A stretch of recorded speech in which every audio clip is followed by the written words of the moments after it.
I heard one person. Maybe I'm seeing things here. Okay. Tonight we're here for a special board meeting on our Friday evening. We set for 6 o'clock. Let the record reflect that it is 6:17. And I'm going to read the notice that was actually put up. Notice of special meeting Friday, August 10th at 6 p.m. Notice is hereby given that at the call of the trustees Robert Pearson, Jr., Dwayne Mohammed, and Valeria Stubbs, the Village of Dalton Board of Trustees will hold this special meeting tonight at the Village Hall, 14122 Chicago Road, August 10th, 2018 at 6 p.m. Madam Clerk, will you call the roll? Trustee Muhammad. Here. Trustee Stubbs. Here. Trustee House. Here. Trustee Denton. Present. Trustee Pearson. Here. Trustee Henyard. Present. Let the record reflect we have a quorum. There's 6 members of the board here, along with our village attorney and our village clerk. Also, our department head from the fire department, police department, public works, and our chief of staff, Miss Elizabeth Scott.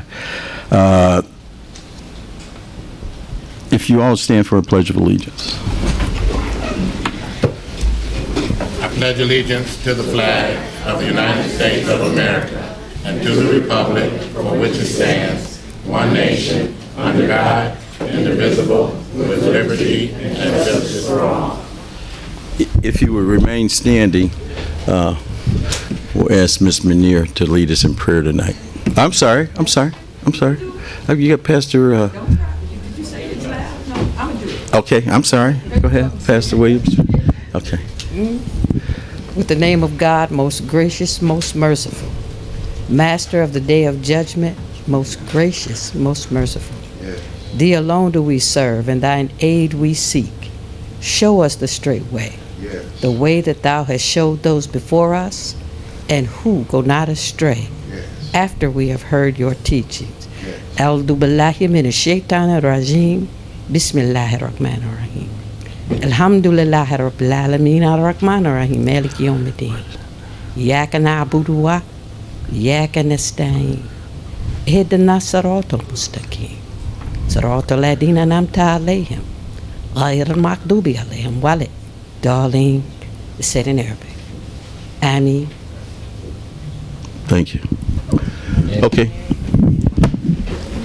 I should have did that in there. Really, some people don't know that in there. What was it? Do it in Arabic. You do it in Arabic. You gotta do it in English so y'all know what she was saying. Okay.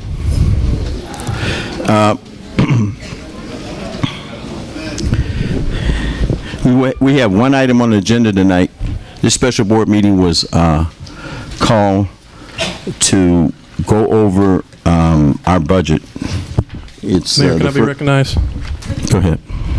For such a big event, I think we really want, and with all the crowd participation, I would really want to see if we would take a motion that we have citizens address prior to the board meeting so we can get input from the residents.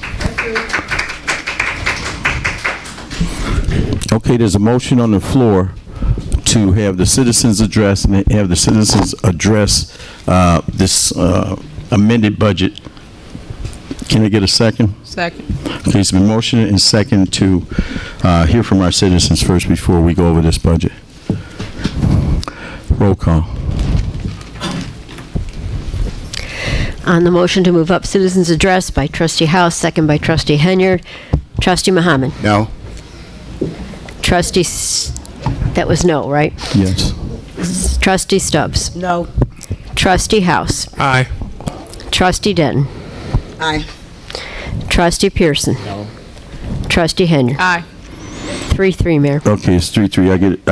I get a chance to break the tie. Aye. I want to actually hear from these residents. Some of you have heard what's going on, and I want you to come up. We want to try to limit your comments to 3 minutes. If you come to the podium here.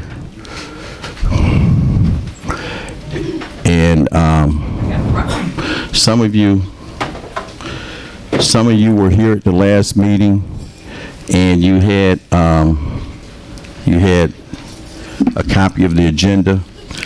And at the last meeting, we thought the agenda that had been put out, and correct me if I'm wrong, this is our Director of Finance, Yvonne Redmond, was put out around July 25th? Yes. Okay. Okay, 10 days prior to the vote, the budget that was out, that we thought was the one we were going to be voting on, had since been changed, or an amendment at the last meeting to change the proposed budget by reflecting to eliminate the positions of my Chief of Staff, Ms. Elizabeth Scott, to eliminate the position of my Communications Director, Mr. Shad Trish. Everybody that's affected by it, I want you to stand up. Ms. Scott, Mr. Trish, our Public Works Superintendent, Mr. Matt Stacy here, our Public Works Supervisor, John Conway, he's not here tonight, I don't see him. 2 labor positions from Public Works. We used to have 26 Public Works workers. Now we have, actually, was it 16, Matt? 17. They want to eliminate 2 of those positions. Or should I say, this is, I'm not sure. This one says Trustee Pearson. I think the last one said Trustee Muhammad, but at any rate, they want to eliminate 1 clerk in our water department. As you know, some of you know that we've had some issues in the water department, and we need all the people that we need to have there. They want to eliminate our Human Resource Director, Miss Angela Blanchard, and here, our Media Center Director, Mr. Ed Steve, he's the guy that puts everything up on Channel 4 and Channel 99, the stuff that you see our village meetings. And let's see here. Is he on here? Okay. And so noted here was PPE. This is Mr. Scott Gilmore. He's our property preservation engineer. Scott has saved us millions of dollars in having an in-house person. He's a former home builder. We brought him in on salary to take care of a lot of things that we don't have to outsource that cost us a lot of money. So his job is on the line also. Okay, we'll start with Ms. Muneer. Thank you all for saying that. Trustees, Mayor, Clerk. Is this on? I'm in the mic. Okay. Just speak a little closer. All right. I'm here as a 30-some-odd year citizen, adult. And I've been watching you all on YouTube. But it's gotten to the point where you made me get a sitter for my autistic 25-year-old to come over here and bring it in. I bought that at an African Fest long time ago. 1, 2, 3, 4, 5, 6. This was the 7th. Got a text and of the Southtown paper.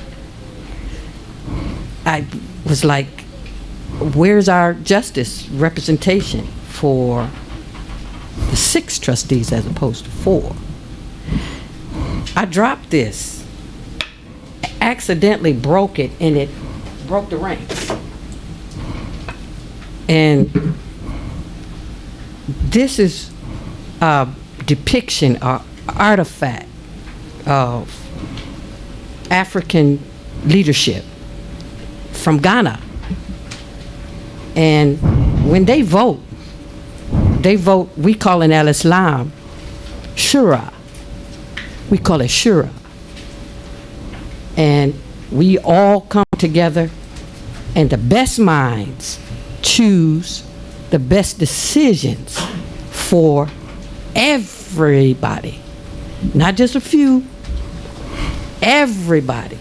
I got to figure out how to get this back in there because they locked in here. So I got to figure that out. as far as the budget cuts, I know for a fact that Elizabeth cutting her out of our services for us in our community is almost diabolical. Amen. I think that we had a burnt out house on our block forever. And I'm a real estate broker, so I take pictures of properties. So I start snapping. Okay, this house has been burnt up, cars burnt up, and ain't nobody, what's going on? I sent it out in an email, and that house is gone, car's gone, put some wood chips down there so the weeds won't grow up, all that. So to get rid of the chief of staff is the most ridiculous decision, diabolical, that I can possibly think of. Thank you.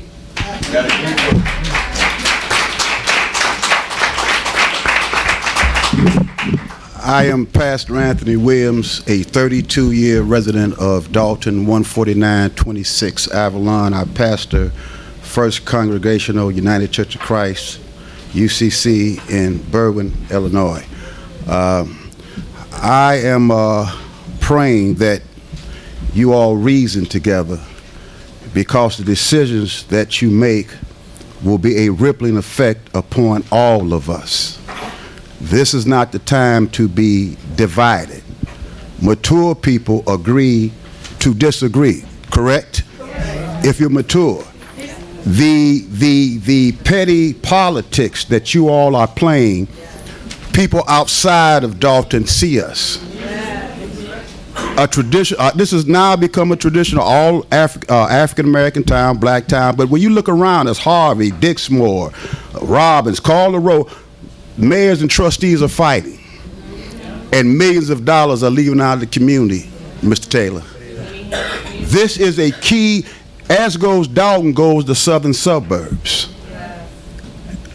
I like Dalton, but I'm thinking about moving to Elmhurst. That's closer to the church. We can't have this going. To talk about dismissing Ms. Scott is insane. To talk about getting rid of Assad and talk about Brother Eric. These people, I watch them work. I watch public. If something's happened in my community, I can call Ms. Scott, and the trash is up. I love the services. I love the amenities around me. But if you all make this unfoolish move, woe unto you. But I promise you this, if you all do this, then let us put together and think about it. I can't decide for anybody. Perhaps we have to put together a class action suit against the village of Dalton. I would like to leave my property to my children. I would like to continue to see the amenities. We all can improve. Nobody is perfect up here. If you are, you're ready to go to paradise. But I say we must be mature and intelligent. If we make these moves, woe unto you. If we make these moves, look, the mayor works for us. All of these people work for you. You pay their salaries. They work for you. We don't work for them. And we must tell them, time out. This can't happen. You cannot destroy this town. It ain't about you. So if we had to take legal recourse against the village, we take legal recourse against all of you all. Nobody unscaled. I'm going to take my seat. And I pray that you all atone and forgive each other. Mr. Mohammed, I pray that you and the mayor can agree to disagree. We've reached the 3-minute mark. That's all right. I pay your taxes. So God bless you.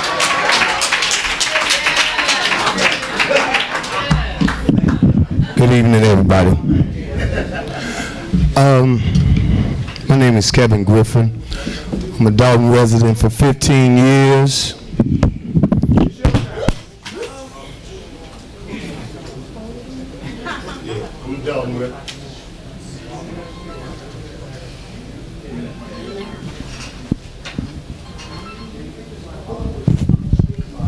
Sorry about that. Just got a little nervous. But I'm a Dalton resident for 15 years. I used to come to this meeting on a Monday. And it got to the point where I just got sick of coming to this meeting because of the fact that every time I came to the meeting, they were arguing about something that was minute in a way. Everybody that's on this panel was on the mayor's ticket. Everybody. I got pictures of me and Mr. Muhammad and the mayor hugging each other at the Dorchester in unity. I know Miss Stubbs, been knowing her, she worked with my brother. I know her. Miss Denton goes to my church. I'm a deacon at Covenant. She goes to my church. Mr. Pearson, I know him for several years. And Tiffany, you can't even talk about Tiffany. Tiffany, she has her ways, but Tiffany's a good woman. But I'm saying this to say this. What y'all finna do is wrong. When it comes to Miss Scott, it's wrong. When it comes to Edward Muhammad, it's wrong. When it comes to Ashad, it's wrong. You all got diamonds in the rough in this village, hidden gems that polish this whole neighborhood and you don't even know it.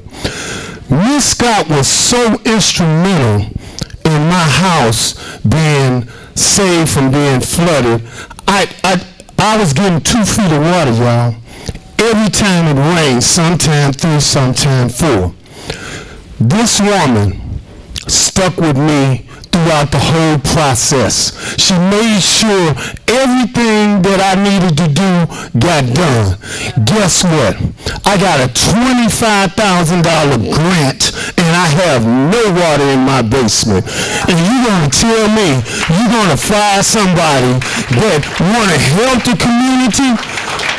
I'm not even finished with that. On Fridays, me and Miss Scott used to go to the seniors village over there on 46 in Indiana. Every Friday, and hang out with the seniors. I played music, she brought food, and we made them feel great. What y'all finna do is wrong. And God don't like ugly. And I'm just gonna say it like that. These are some good people here. And this sounds like, to me, some kind of hidden agenda and some kind of vendetta going on. And I think that is wrong. I think it's wrong. You need to think about what you're going to do because God do not like ugly. And for those of you who are Christians, we've reached the 3-minute mark. Don't play with God.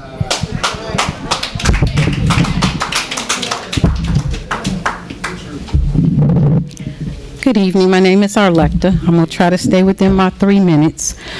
I have managed 51 units in the village of Dalton for 14 years. After managing those units for 4 years, I thought Dalton was a wonderful place to come. So I have personally lived in Dalton for 11 years. This is the third mayoral regime that I have been under. Never in wildest dreams have I heard when you relieve the chief of staff, especially when they're doing a good job. I never heard of anybody cutting the budget by getting rid of people who are doing their job. You got enough people in the village of Dalton, because I deal with this village on a daily basis, that ain't doing a job. So if you need to cut the budget, cut the ones that's not doing their job. Do not cut the people. I can call Miss Elizabeth Scott. I was in Africa, and she had to help me. You know, there are people that help you. Why are you cutting their jobs? I will say this as non-political as I can. If you got 2 people serving on your trustee board that ran for the mayor and didn't make mayor because the people did not want their agenda, why are they still part of the agenda that's going on now? Now you cannot, I have to interview tenants and try to bring them into this village and give them a good sign. But it's too much negative stuff to even get good people to come in the village. The stuff is, we were in Crane for being one of the top 31 places to come to because of the up and coming growth. Do any of you know that? Because they want to tell you the negative that's going on. You better find out the positive that's going on. Do not let them fire people that are doing good jobs. If you need to cut the budget, if it's really about cutting the budget, cut the people who are not doing their job. Ms. Scott, you call her, she's there. You call the people who work to help you with your water in the streets, you could get some help there.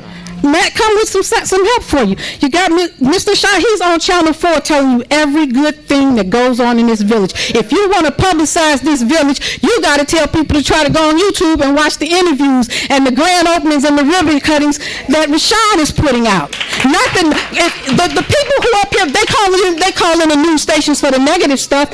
If they're doing positive stuff, when you call the news, say your positive stuff you're doing. Quit trying to put our dirty laundry out. You're trying to get good people here, then you need to keep the people that are working for the village, working for the village. I don't doubt that you may have a deficit in the budget, but then get rid of the people who are not doing nothing. Quit messing with those who come to our aid and work for us.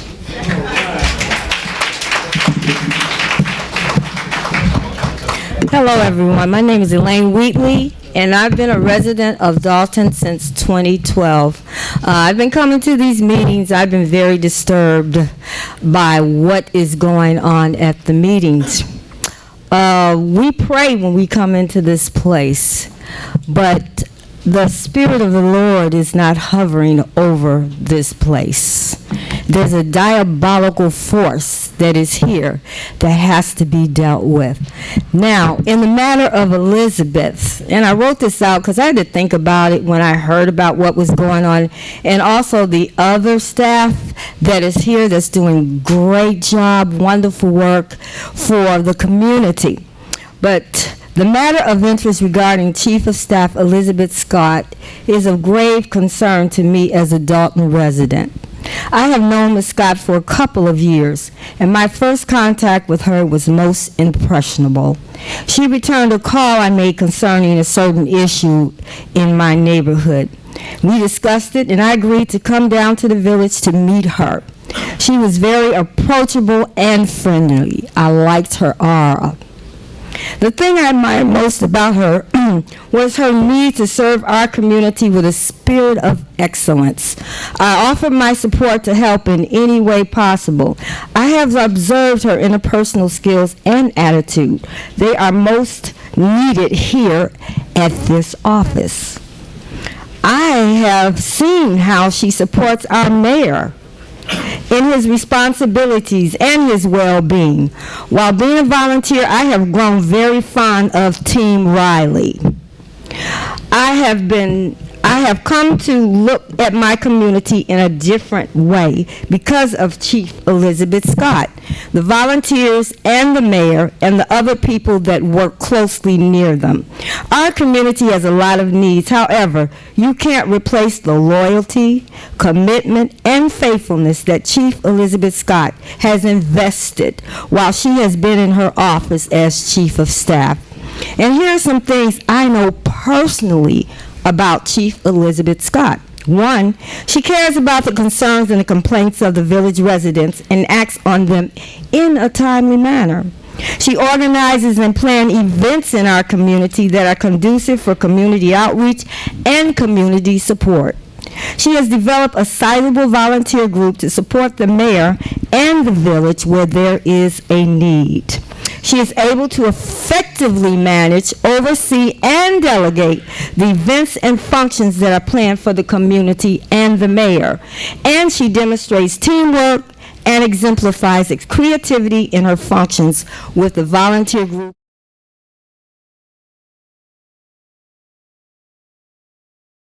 And a disservice for the residents of this village and our officiating mayor. I feel that Chief, I have a little bit more to go. It's going to take me a second. Okay? Can I do the rest of it? I feel that Chief Elizabeth Scott is one of the individuals that is the glue to this administrative heartbeat. Where is the evidence of this eviction? We're throwing out the lifeline on this matter. My prayer is that justice will rule over this heinous act to rid us of a chief staff that is an anchor for our mayor. I discern the enemy is at work in this demonic scheme. In contrast, just like Aaron held up Moses' arm at the Red Sea, Chief Elizabeth Scott is to our mayor. He needs her, and so do we. Oliver Wendell Holmes said, "The great thing in the world is not so much where we stand as in what direction are we moving." I also want to add for you to think about. There's an old Japanese proverb that says, "Vision without action is a daydream. Action without a vision is a nightmare."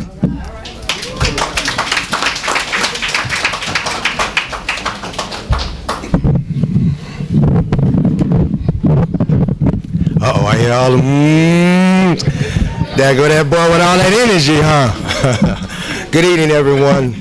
Good evening, board, mayor. Oh yeah, I know. Give me 3 minutes and 10 seconds. Yeah. Listen, it is a beautiful thing to see everyone out here tonight. I mean, my heart goes out. It is just amazing. We are hearing now. We are listening now. We are seeing what we all have been in here pushing for about the last 4 years now. And unfortunately, the individuals that they're going to fire, thinking about potentially firing, are great individuals. I saw these individuals come in to our community.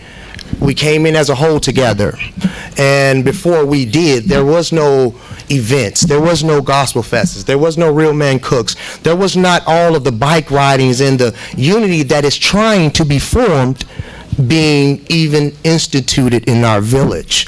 So today I come because we're speaking a budget fact, and we hear everyone up here with our trustees of 4 that votes everything into a negative factor. My thing is with this budget that I look through it, and you see the millions of dollars that you get off property taxes, utility taxes, fines, ordinances, things that keep your village running. You see, that's what we feed off of. And unfortunately, if no one is developing that in their mind or trying to redirect towards a system that brings revenue, which is the values of homes. If we go into this BP Capital thing and we give all our homes to millionaires who just say they can rebuild them and sell them to unproposed investors who's probably going to bring in Section 8 and things like that, that brings no revenue, because we love our people, but brings no revenue to our community, why can't we fix those problems? Muhammad disastrously destroyed $60-some thousand on a community center.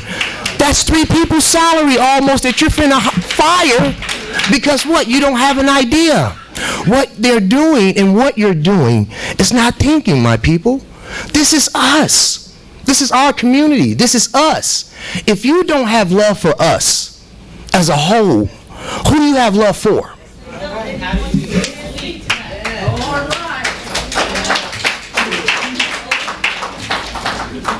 Are you yielding some of your minutes to me? Good evening, my fellow Daltonians. I come here to speak as a business owner who came to Dalton in 2004. My name is Kanayo Kenenna Odeloga. I left Africa in 1988 to come to America, and I found home amongst my people. If I cry tonight, it's because the pain of my heart is that I believe that my ancestors that were brought here never had this opportunity that we're gambling away with. If I cry tonight, it's because I came here as a pastor in 2012, and we bought a building on 820 California Avenue so that we could be part of the rebuilding process of a land that had been fruitful and fertile and prosperous for those who had built it when Mr. Dalton came to this land, and it became the gateway to the south suburbs. If I cry tonight, it's because I've seen growth and change as a business owner who uses the services of the community, of the mayor's office and of the village. It's a lot easier today as a landlord for me to have my inspections. It's a lot easier for me to pay all my dues and know what I owe and not being shaken down like it used to be in years past. To see things change, I cried when I saw the newspaper article in the Southland because I knew the destructive publicity that will give to a village that we've been praying for and that we've been believing God that is coming on the rise. We've had 3 gospel fairs. We're going to the 3rd one. We've had mayoral prayers with the pastors in this village coming together to pray with this leadership. Can I ask you guys a question? What is God telling you to do for the people in Dalton? What is God telling you to do?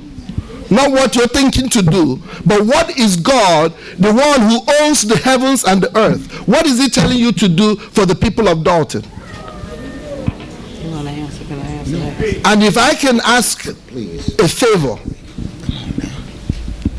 help those of us who still believe there's goodness in being of African heritage. Can you all huddle together? I love that picture that you saw is what our ancestors used to do. They call it Iba Izu. Iba Izu is consensus. The men and the women of the village come together and have a consensus about what they must do for the betterment of their families. And we've not reached the 3-minute conspiracy. mark. So please help me. Help me in this work. We are here to help you. What is it that God is telling you to do for Dalton? Not what you have figured out you need to do, but what is God telling you to do for this village so that it will continue to be a prosperous and progressive place for many to live? Thank you, Chief. Glad they took me to the 3 minutes.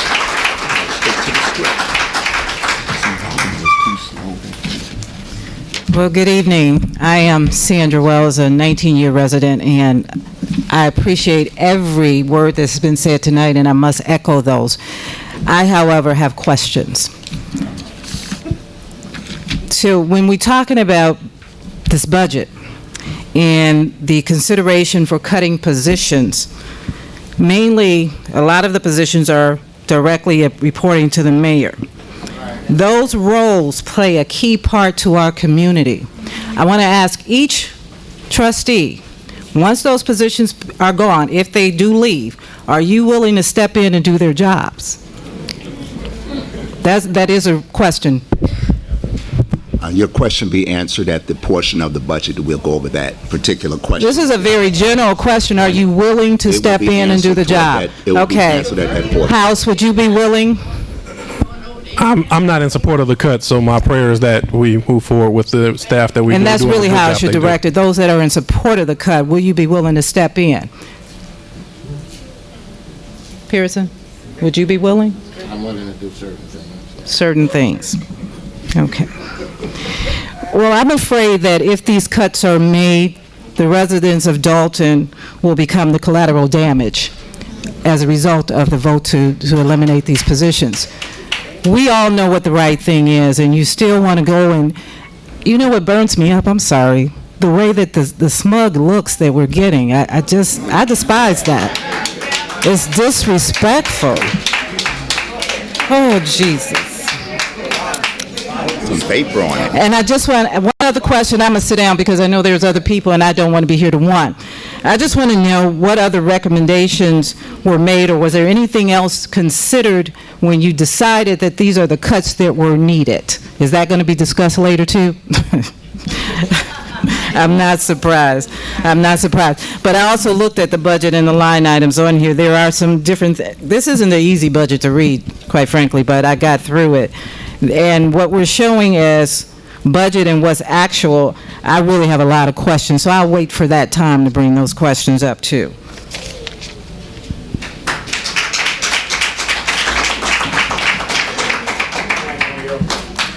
Hello, my name is Antonio Boswell. I do not live in this community, but I am very much a part of it. I have done various amounts of community service in this community, and I'm here a lot as my mom is the chief of staff here. Nevertheless, I'm here for the people of Dalton too, because what's going on is very wrong, and it concerns me how someone so committed to this community can be just easily taken out of it. Why? Why do the trustees want this? Everything I've heard from the citizens today, it's just been positive things about the people who work here. So why is the government trying to take them away? Why is your government here trying to take them away? That shows you something about the people that sit up here. They're supposed to listen to you. This is a democracy. They listen to the people. You have the power.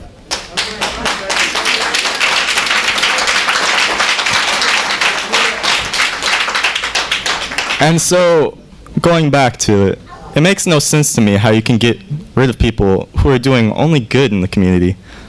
Miss Elizabeth Scott, my mother, whenever we're at home, you know, she'll get the call from the community, from all of the citizens, even though, you know, she's not at work, either before or after 10 p.m., 11 p.m., 12 p.m., 1 a.m., 3 a.m., you know.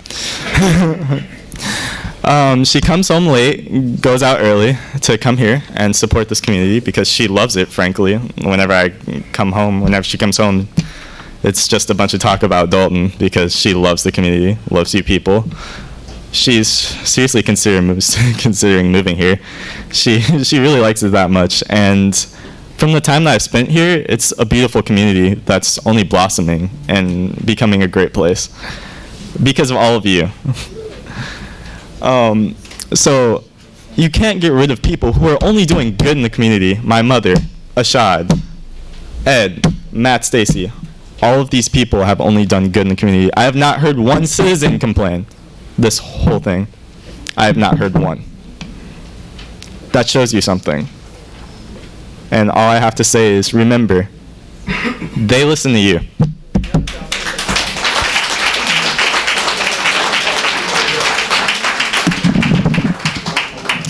Good evening, everybody. How beautiful. Ms. Stephanie, I want to say something.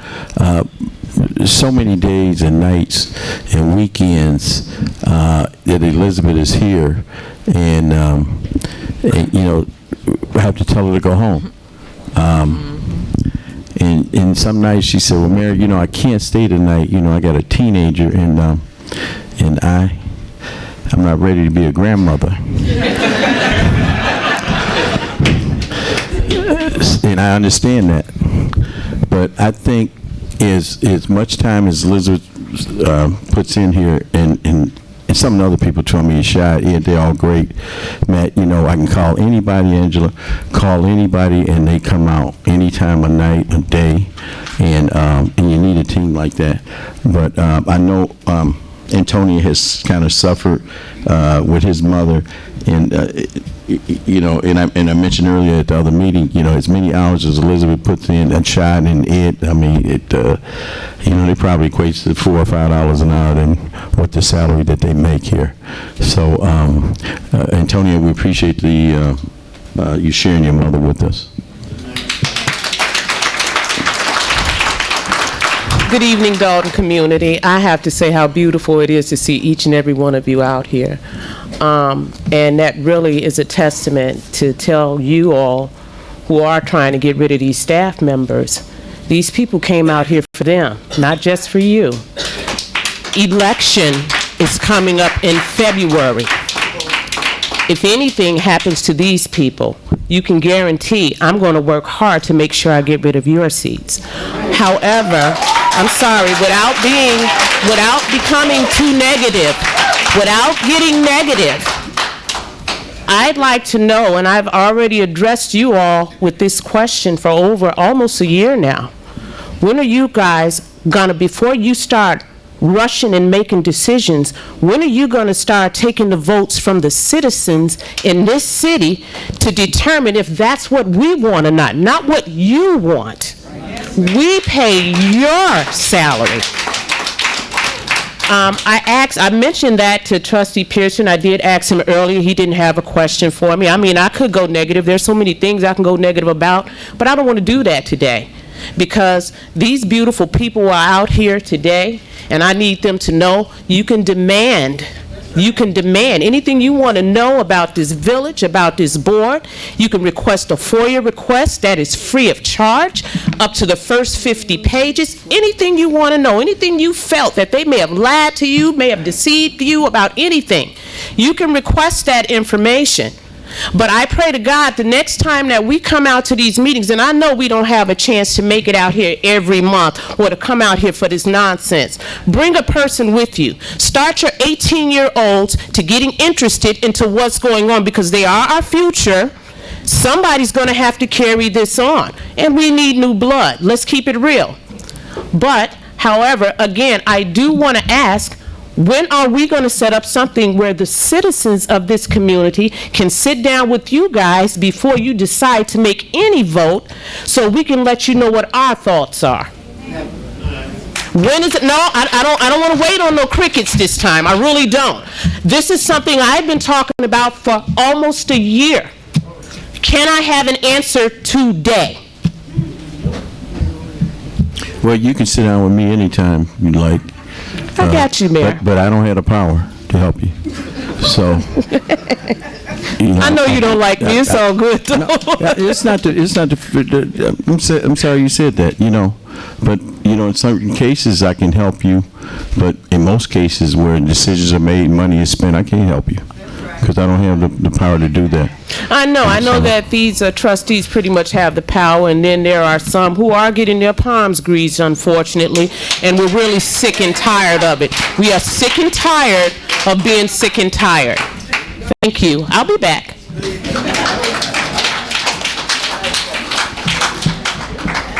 Good evening. My name is Robert Junius III. I want to give you guys a little bit different perspective. I want to give you guys a little bit different perspective. I work with and for an organization called OAI.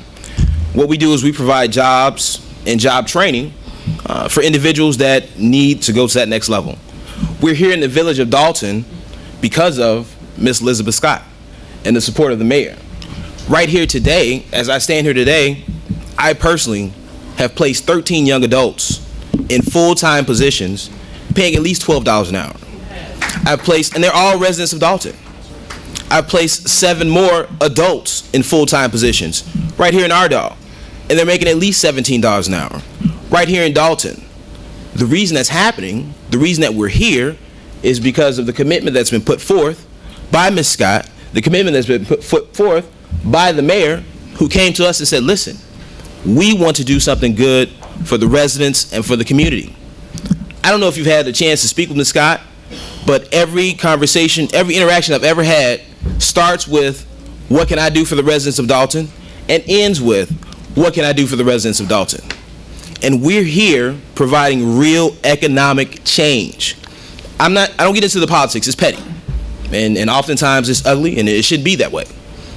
What you guys should be thinking about, and certainly what me and my organization is thinking about, is how we can help provide supportive services and resources that your community members can then put back into the community. If you're working here in Dalton, you're going to spend your money here in Dalton. I never miss a chance to go to tours. I'm here in Dalton because of Ms. Scott and because of the mayor. And we're effective positive change. And I would hope that the residents would want that to continue. I'm not sure if that commitment will be there with someone else. And so I'm here to ask you guys, help me and my organization help you. We're here, we're invested. We're giving out jobs, we're giving out training. We're making a real positive and a tangible change. It's not just talk. People that have jobs. Youth that are not hanging out on the street because they've got jobs. Getting trained so they can earn a career. Not just a summer job, a career. Ardagh is a great company.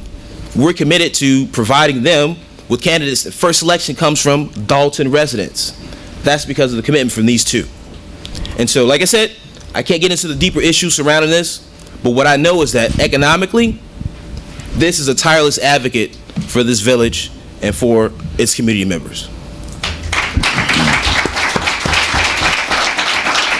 Thank you.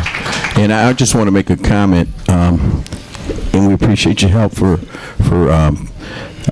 first of all, educating and training our employees and getting them jobs. And some of you were here at the other meeting. Since this administration has taken over, we have placed over 350 of our residents in jobs. We were at 17% unemployment when it came into office in 2013. Right now, today, and these are not our numbers, these are numbers from the U.S. Bureau of Labor Statistics on employment.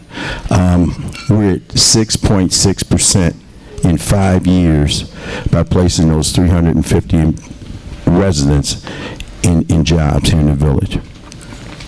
So, you know, I've had other mayors call me in regards, say, Mayor, how are you getting your people employed? And that's through Ms. Scott. That's through our 50-20 program that we have for the youth.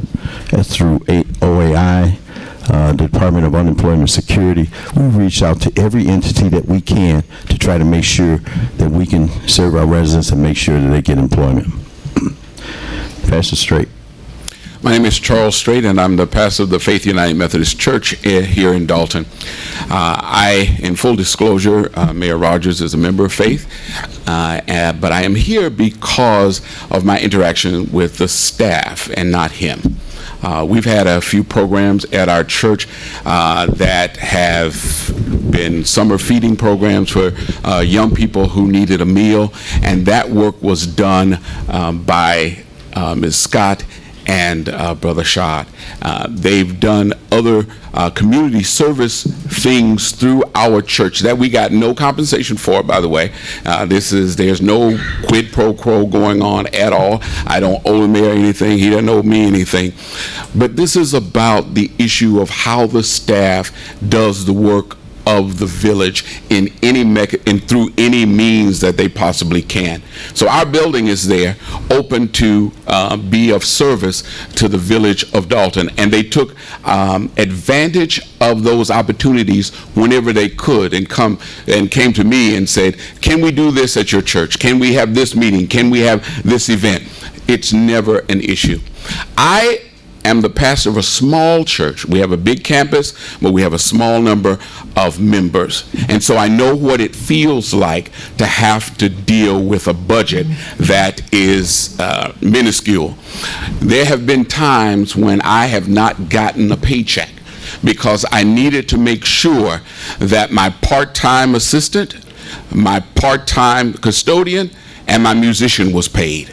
I understand what it means to have to make cuts to budgets, but I also understand that the parts of the budget that are essential to doing the work of your organization cannot be the first thing to go.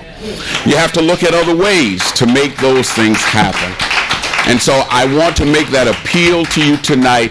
I understand that there may be some issues around budgetary things, but there's got to be a way to make that budget come together that does not put at risk the way that this village has begun to function properly. Thank you.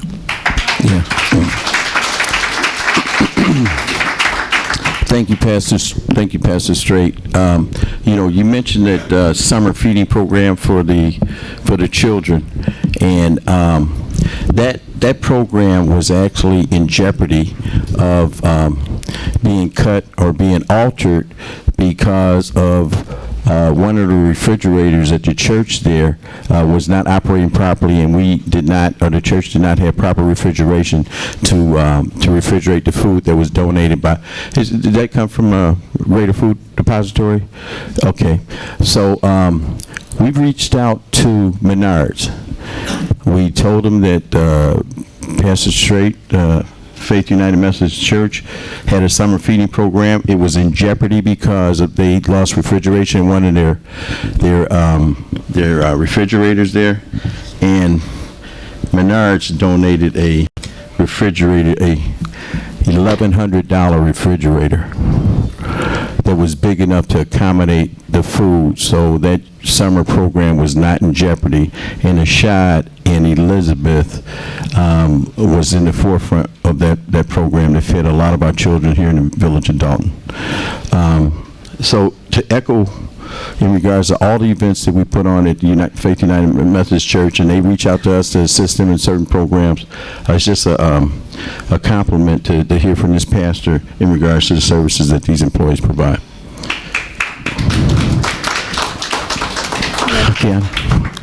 Kiana Belcher, Dalton resident of 15 years. I have thrown stuff at the TV because I sit and watch YouTube and be like, are they effing whatever? And I disagree sometimes with a lot of stuff that goes on.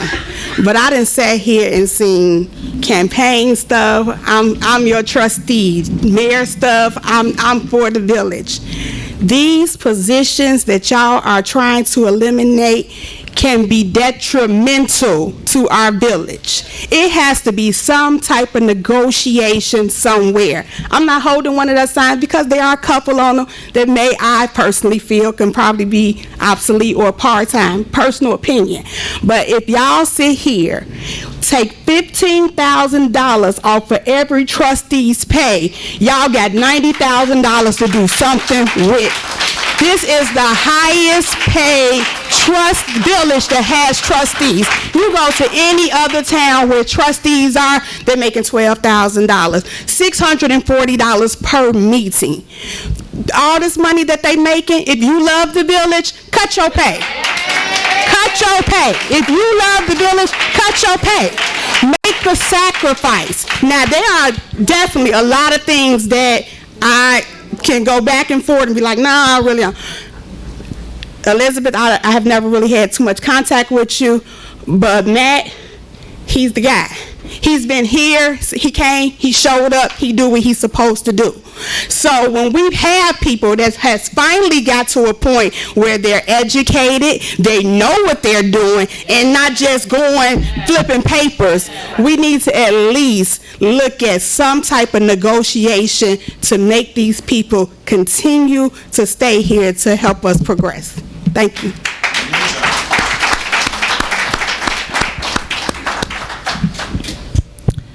Hello, my name is Leslie, and this for me is personal because I am the wife of the media director, Edward Steve. It's personal to me because I know Pearson, and I know Stubbs, and I know Muhammad really well. When you all see me, you all show me love, you give me hugs, you ask about my family. I just saw Stubbs a few weeks ago at the store. She asked about my daughter. But now she is trying to mess with my livelihood.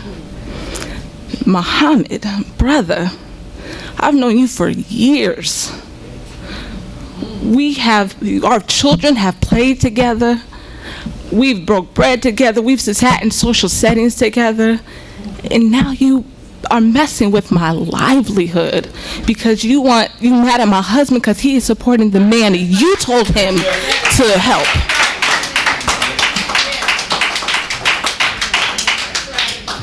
When you are, my husband gives his life to this community. He is here all the time. Liz gives her life to this community. She is here all the time. Ashad gives his life to this community. He is here all the time. And y'all want to take that away for what? It's personal. It's personal.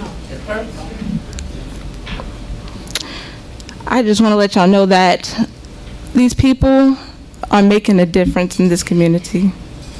The mayor is making a difference in this community. I've only lived here for about 9 months, but I've been around for longer than that.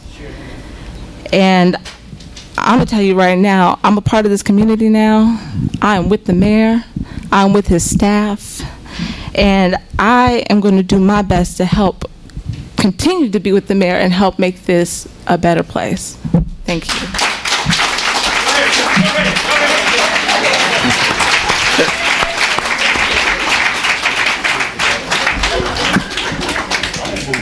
Good evening. My name is Beth McBride, and I am a 19-year resident of the village of Dalton. And when we first came to this village, it just seemed like there were things that happened at Village Hall that were difficult to understand. They were very curious sometimes. And to know that we have staff now that are really accomplishing great things to make the village of Dalton strong, that there are people who are communicating in an effective, positive way the things that Dalton can accomplish, that the media director is showing things in clear ways, and we have A.M. Trish who communicates on behalf of the village of Dalton to many people, to business people, to bankers, to politicians, to people who can put money into this village so that we can go forward, that we can be strong. Those are very important people that effectively do a great job day after day. And Elizabeth Scott, what she does is very wonderful. And Matt Stacy, we had a big problem in front of our house. We had an overflowing sewer drain on our street, and they came with the equipment and the gear, and then the hose got stuck into the street pipe. And I watched how Matt Stacy came and how he's a leader and how he works with his staff and how he effectively made a decision about a very, very expensive piece of equipment. That piece of equipment that was in that pipe under that street is worth thousands and thousands of dollars. And he led his crew to do an effective job, although that piece was in there for hours.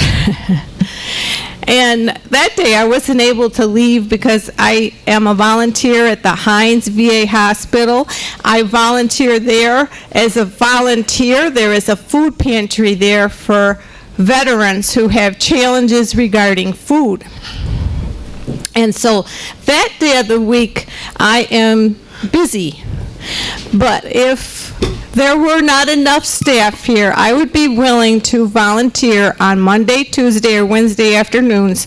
And I can promise you, as a volunteer, I will do what is important for the residents of the village of Dalton. No one will come in here and tell me how to do things. I would do them to help the village.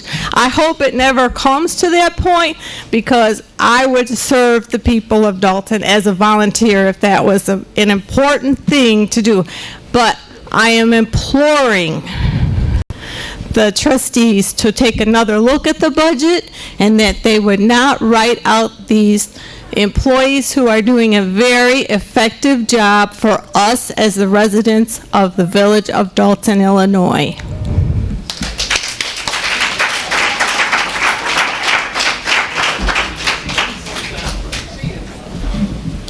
Good evening, Mayor, trustees, department heads, citizens.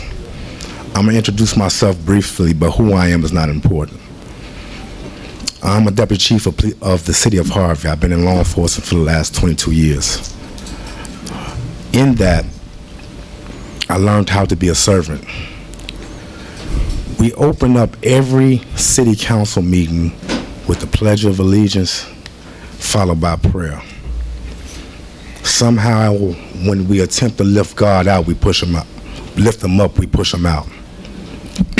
I would implore on you guys just to remember two scriptures.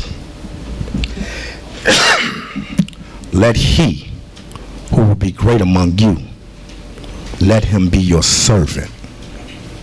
One scripture. If my people who are called by my name will first humble themselves, seek my face, turn from their wicked ways, kneel down and pray, then will I hear your prayer. See, we're speaking from the me point of view. Hurt. It saddens me, and I'm warning you all because I'm living it. In my community where I gave 22 years of my life, I seen it dismantled because of immaturity in leadership. I don't like you, you don't like me, I'm at you, you're not seeing who's suffering. The citizens. Immaturity in leadership. You go to predominantly successful communities. It's not that they don't have their end bickering, but at the cost of lowering their property taxes, the property value. Hold on, we got to come together. We become so immature that I'm so mad at you. I don't care what the cost, I got to get you. I'm friends with Brother Dwayne. I'm friends with the mayor. I'm friends with Tiffany. However, I come up in an era where you respect authority. If I have issue with Brother Dwayne and I were going to talk after, not in public. If I have issue with the mayor, I want to talk to the mayor in public. Your Honor, sir, respectfully. And the same thing with our queen. However, we become clowns in the face of the world. Black people can't have governance. We can't rule. We buffoons. And our people are destroyed. Harvey is going to take at least another 6 to 10 years to get turned around because of personal animosities against one another. And I see this trend coming right to you all. So these people's faces may come and go, but future prospect business owners, it's not going to be attractive to come to Dalton. It's too destroyed. It's too much of a buildup. Put your personal feelings aside and think about the people. It's absurd, and I love my brother, but it's absurd for a mayor not to have a choice in his staff members. That's absurd. Then I can see if the outcry was these people were not doing their jobs, but I'm hearing from the people who saying these people are not only doing their jobs, they're being great service and making great sacrifice. And you want to sacrifice them? That's ludicrous to me. That's all I have to say.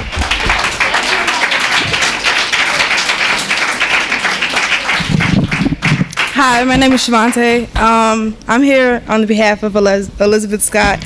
I call her my auntie because I met her during the 50-20 program.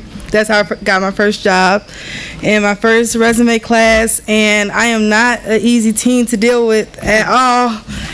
And she puts up with it, and I appreciate her a lot. I've seen Elizabeth do a lot for this community. I'm confused at how her and everybody else is being cut when these people up here do nothing. I'm really confused, and I've seen firsthand Elizabeth do a lot of stuff from, like Antonio said, she wakes up at 1 a.m. for a call, 4 a.m., come home stressed, cries about this job. She goes through a lot for this job, and I'm confused at how she's about to get fired, and no one has an answer for it. My point, exactly. So I'm here to support my auntie because she's not blood, but she's done so much for me, and a lot of people in my life leave and she hasn't, and that means so much to me. And I've done a lot for this community as well as volunteer work. I live in South Holland, but I've done a lot as volunteer work, as coming to help the mayor clean our garages, do gospel fests, everything. And I'm just really hurt that my auntie is trying, well, y'all trying to fire her basically for no reason.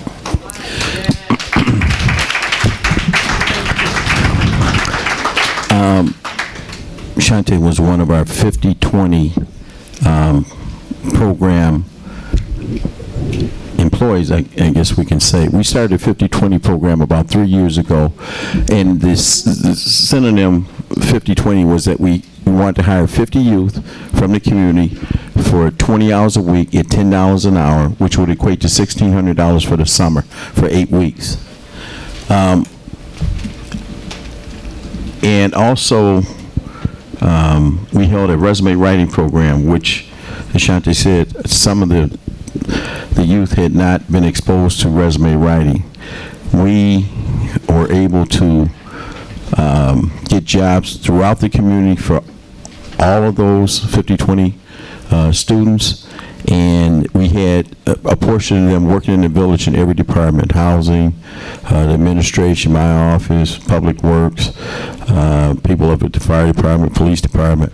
So, and then ultimately that program was defunded by some of the board members. But if she speaks the truth, some of those students that got jobs 3 years ago are still working at Menards, Auto Manufacturing Company, Taco Bell, Checkers, which would give them some of the income. Some of their parents call up and say, hey, I'm glad they're out of my pocket, Mayor, thank you for the summer. So I applaud your sentiments about Ms. Scott and the hard work that she does. Diane, how you doing? Hi. Good evening, residents. We all need to take a look at how this meeting started. We had 3 people who didn't want to hear anything from the residents. We don't have an opinion. We can't say anything. You better not say anything. They got a new system now where the police officer come and tell you to be quiet. You can't voice your opinion. This is not right. You got 3 people up here. They are not for us. Okay? They are self-serving for themselves. I have personally dealt with Elizabeth. I have personally dealt with Matt. Steve, you know me and you. That's my baby over there. Where is she? Rashad, these are people that's doing something for us. Everything that's taking place, people, please listen. Don't let nobody make up your mind for you. Okay? Make up your own mind. Listen to what they say. Watch their body language. Okay? Did you notice that when we talk, we have to sit and listen to them? We only get 3 minutes. You ever listen to their voice? You ever watch their body language? They could care less. I was there. We got to start listening. This is a personal attempt against the mayor. It has nothing to do with what Elizabeth is doing. Elizabeth, how long they been after you? For so long, darling. And these are great people that are working for us. Do not let them. It's sad to say, and I hate to be the one to say it, more than likely they're going to get their way. Because it's full. Well, wait. Let me tell you why I say that. Because, see, you got 3 people up here on one side. You got one over here. There's a tiebreaker. She going to go with what they say. Well, you know what? They may go in February, but look at the condition they're going to leave this village in. They can try. They're going to leave this village so messed up. When they talk about suing the mayor because he won't sign off some deeds, they suing us. And first of all, how come we didn't ask the mayor why he's not going to sign off on these? Because this man don't want to give away our prime property. That's right. We got prime. This is prime property whether people realize it or not. We are. They already got the monopoly. They took Tiffany off of housing because she didn't agree. So if all y'all want to keep y'all seats up there, you better agree with that man down there because you won't have it.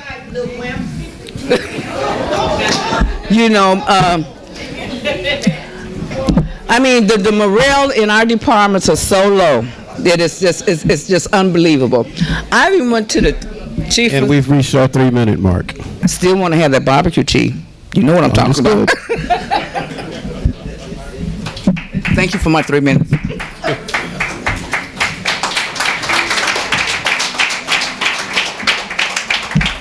Good evening, everyone. My name is Susan Stacy, and I'm Matt's wife. I promised him I wasn't going to talk, but I've heard some wonderful things about the people that are on the agenda for tonight. I just want to tell you one thing. Everything that's been said is well-deserved about these people, but I want to tell you a little bit about my husband. My husband was born and raised in Dalton. His heart is in Dalton. My father-in-law, I'm sure some of you know Roger Stacy. Yeah. My husband has followed in his footsteps. There is not one person in the Public Works Department that has had their phone ring constantly through the night. I've seen my husband run out on my daughter's baptism to serve the residents of Dalton. My husband has missed birthdays, holidays, everything for the residents of Dalton. Even though we don't live in Dalton, his heart is in Dalton. He spends more time in Dalton serving the residents than he does in our hometown. My husband is very well deserving of what he has accomplished in his career here in Dalton. We've talked about retirement. He plans on staying here, whether he's in this position or he's back down in the ranks. But you will find nobody better to head that Public Works Department. In his loyalty to every single one of these people on the board, he might not agree with some things, but there is not a single thing that he would not do for any of you or for any of those residents or for the trustees. And everything that these trustees have put him through, he's still loyal, and he will continue to do his job, whether it's in his position or if he's back down as a worker. But you will not find anybody better to head that department.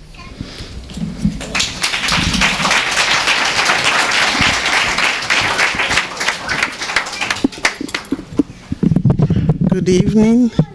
My name is Chinyere Deluga. I'm a physician. I own properties here, and I've spent a lot of money on in Dalton. I have several big properties here, and I must say that, as well as I'm the wife of a pastor here.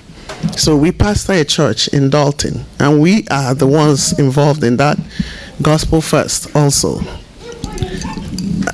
My heart is beating because I don't usually speak, because when I speak, I believe in the truth. The truth will set you free.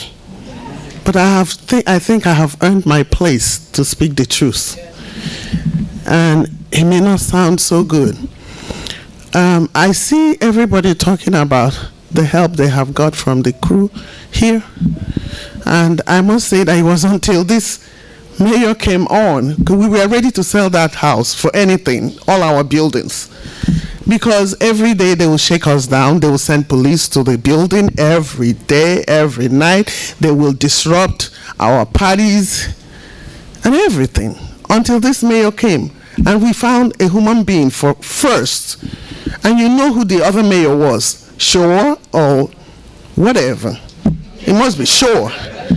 We had no help until this mayor came and became a human being and acting professionally. And I think he brought these trustees who, each time he brings them, they give him hell.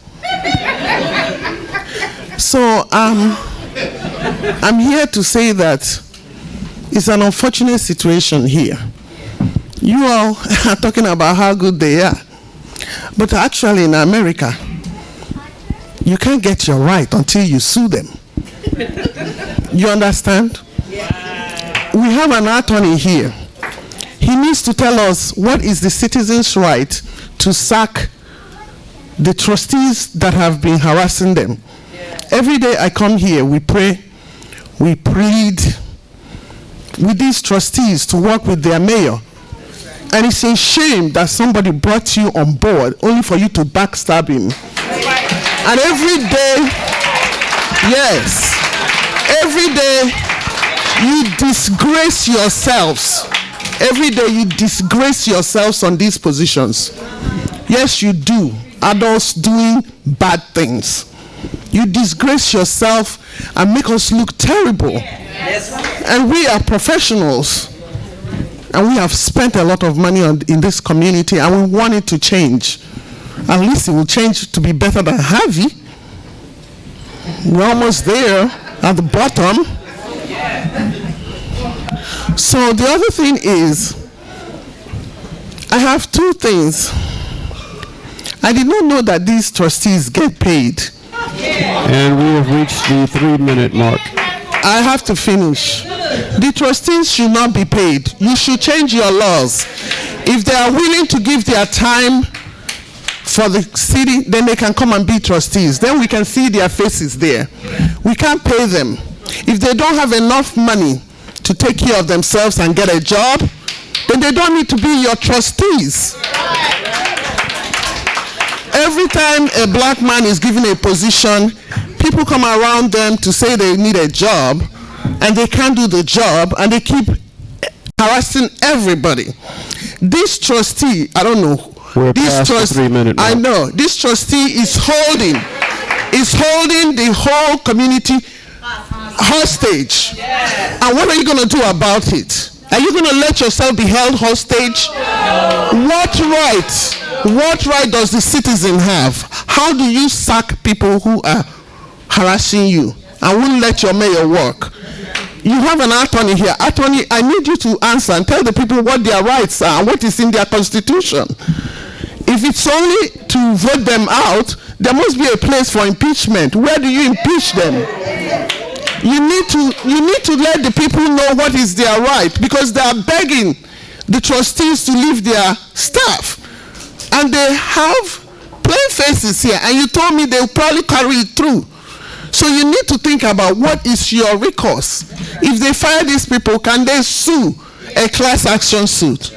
Okay, it's in your ball. You are the ones that put your hand and voted for these people.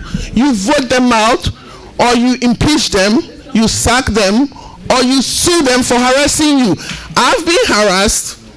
I will join it too, because I've been harassed. I have properties here, and every day I come to a meeting is to come and plead and beg grown-ups to behave properly. I'm almost like they need to go back to kindergarten. I'm sorry, but we cannot have people not acting professionally. It makes us look like we are not intelligent. That's why people won't let us man anything or do anything, because when they put us in power, people start talking about pretty little money and whoever is paying them out there and giving them positions or pushing them to come against their own person. It's a shame. But we cannot be held ransom. Citizens, don't let them hold you to ransom. Find what to do. You have to take control of your community. And if your trustees are not working for you, you need to sack them.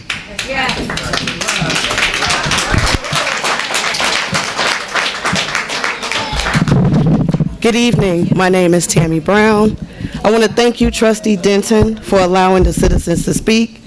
And this evening, please do the right thing for the residents. Thank you.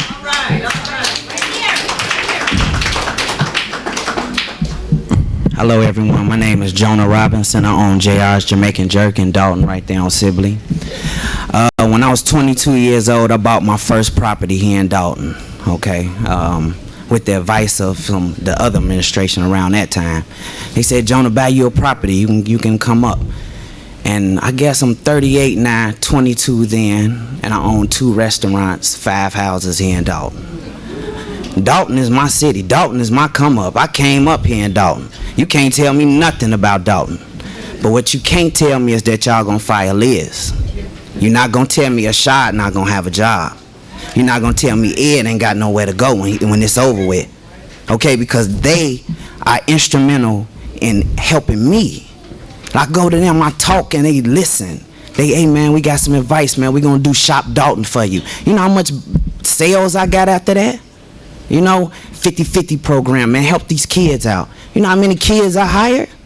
You know, this is just a shame to see that the board can't get together and do things right. But if it comes down to it, I'll run for trustee. Okay? Because I'm not gonna sit here and let this go down like that without a fight. So, y'all know what to do.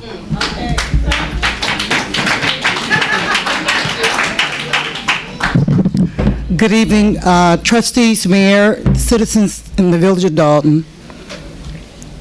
I am a 34-year resident of the village of Dalton.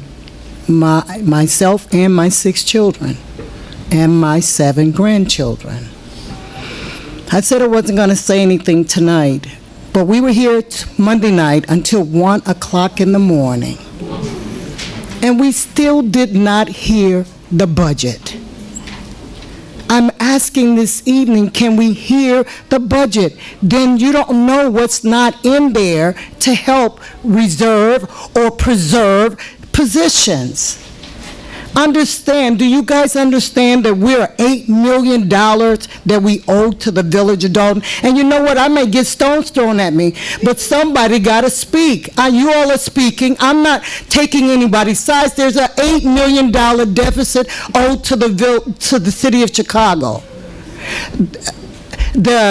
the attorney, you told us on Monday that you were going to court the following day to get you didn't get there? This coming Monday. This coming Monday, to reconcile the deficit that we owe with Chicago. It was suggested that they put another tax levy out. The tax bills just went up. Another tax levy on the citizens in the village of Dalton. When my husband and my sons lose their jobs, I love Elizabeth. Ashad is awesome. Steve is awesome. Matt is awesome. Everyone here is awesome. You know what they did after 27 years? They boxed his stuff up, walked him to the door. He didn't get a chance to talk. My son just got laid off because they phased out a position. He has a young son. They have young children. But they don't have a chance to stand here and talk. We're not saying that these individuals don't deserve their jobs. We are not saying that they don't deserve their jobs. But there is a deficit, people. I understand they tried cutting salaries. That hasn't worked. So, excuse me, if we get a chance to, I didn't speak when anybody else was speaking. This is a budget meeting. I'm asking to hear what the police chief has to offer. I want to hear the budget. I want the ratification of what your decisions were. You guys have sat here with your minds already made up, but I'm not ready to pay another. But you can go home and you go home, you got a job. I don't have a job. I don't have a job. Okay. All right. Listen. I don't have a job, but what I'm saying is that what I want to say is that I would like to hear the budget. Please. That's all. Where's my hammer? I would love to hear the budget. I would love to hear the budget. Okay. Thank you. I would love to hear the budget. Thank you. Yes. What was that? Can we have order, please? What was that?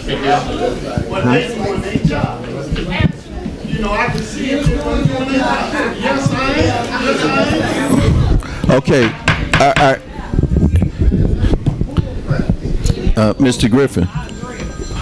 Okay, thanks. Hello, everybody. Once again, I'm sorry. I just wanted to say, Ms. Creighton, I know you and we have difference of opinions, but the one thing that I know that you and I both have, we can disagree without being disagreeable, because you and I both work and volunteer and everything, and this don't even come up.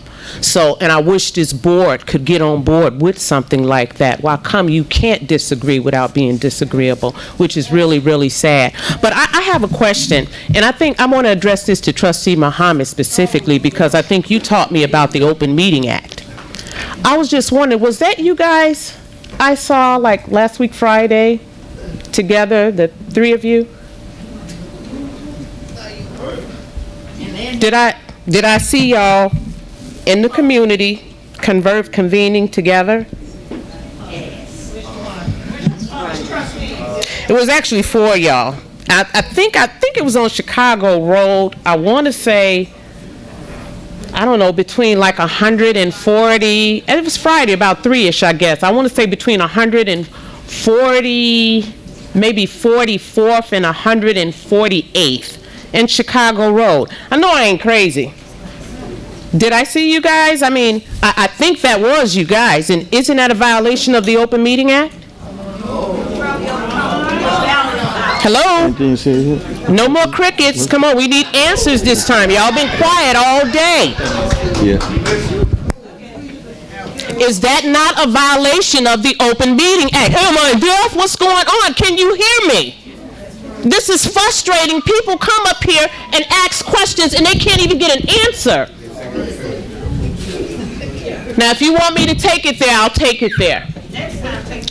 Trustee Pearson. Oh, I got tape. Don't worry about it. Trustee Pearson, I have a question for you. and this is only because I had to do backgrounds of you guys. And while I am so grateful to God that you did have that kidney surgery, did you use, while we're talking about budget, did you use the finances here through the medical insurance instead of the finances through your medical insurance at your own job where you've worked 40 years? And did it cost over $300,000? I'm sorry. Did it cost over $300,000? Your surgery. And wasn't that I'm gonna say this. on receipt for our finance? I used my insurance from my job, and that's not your. From this job or from your other job? I work every day. Okay, I'll pull that. Don't worry about it. You can pull it. I'll show it to you. Show it to me. I had insurance on my job Show for 43 it to me, years. Trustee Pierce. I don't want to see matter. that you worked on your That's not job your for 40 years. business. While you're making these budget cuts, my question is, the fact that you're making these budget cuts and you're cutting everybody else's medical insurance, but you're not talking about that which you spent when you had your surgery. You're putting lies out there. No, I'm not. You know what? And this is the first word I heard you say, but you still ain't answered the question about the Open Meeting Act. That's the first time you open your mouth. I would like to hear not only just from you, I would like to hear some from Trustee Denton too, because the only time I ever heard her talk was at the Invest Dalton meeting. What do you have? What type of words?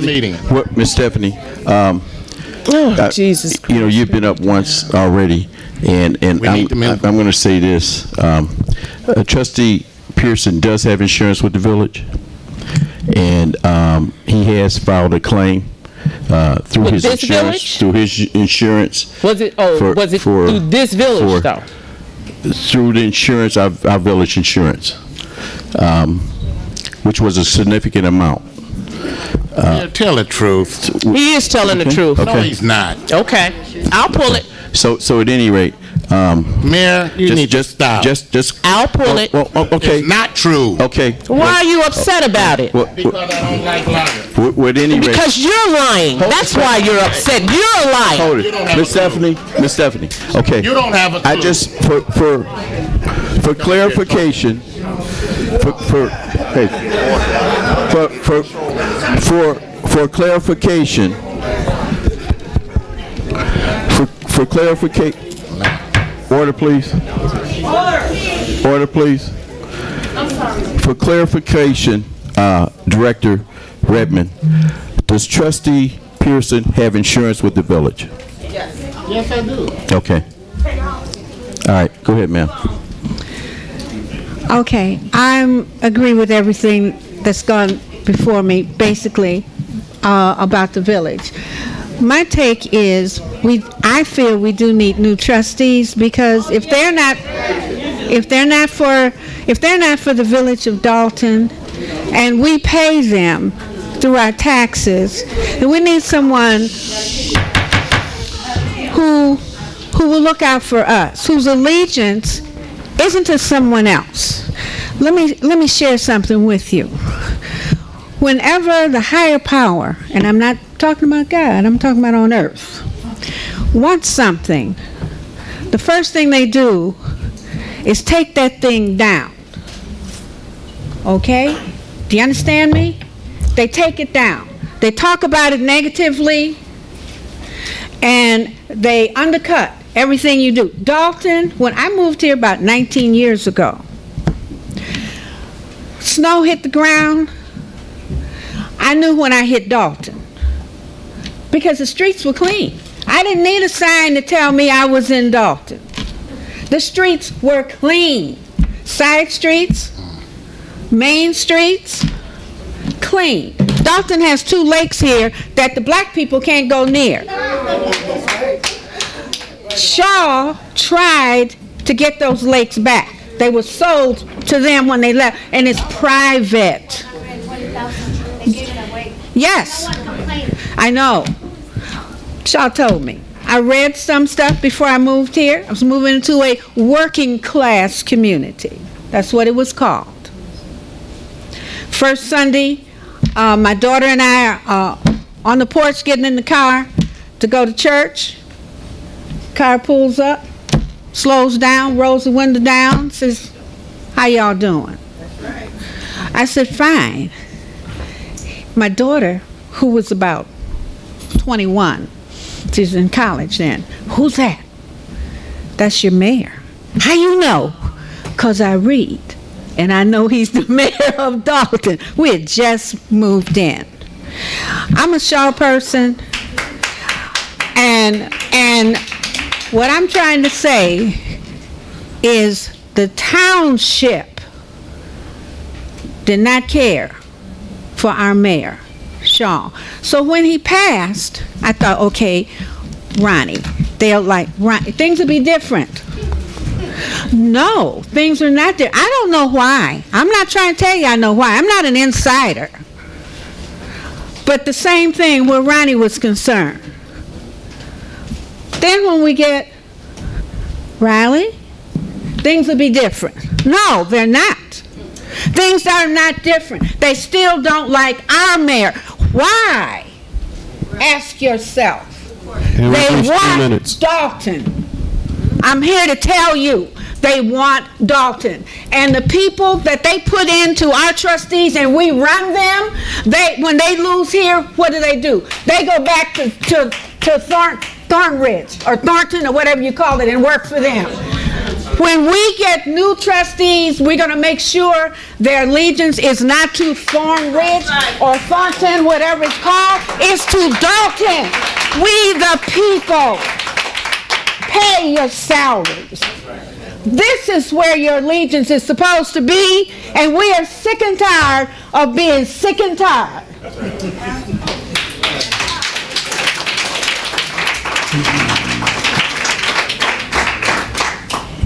Good evening, good evening. Y'all can clap better than that. Give God some praise. My name is Andrew Holmes. I'm a community activist. I fight crime all over the city, no matter where it goes. But I can say one thing.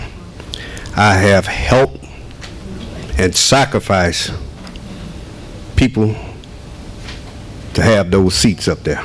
And you all know who I'm talking about. I will help and sacrifice and get you removed. Because it's one thing. I'm looking at the babies in here and the young man over here and the children's in here. They in school, and guess what?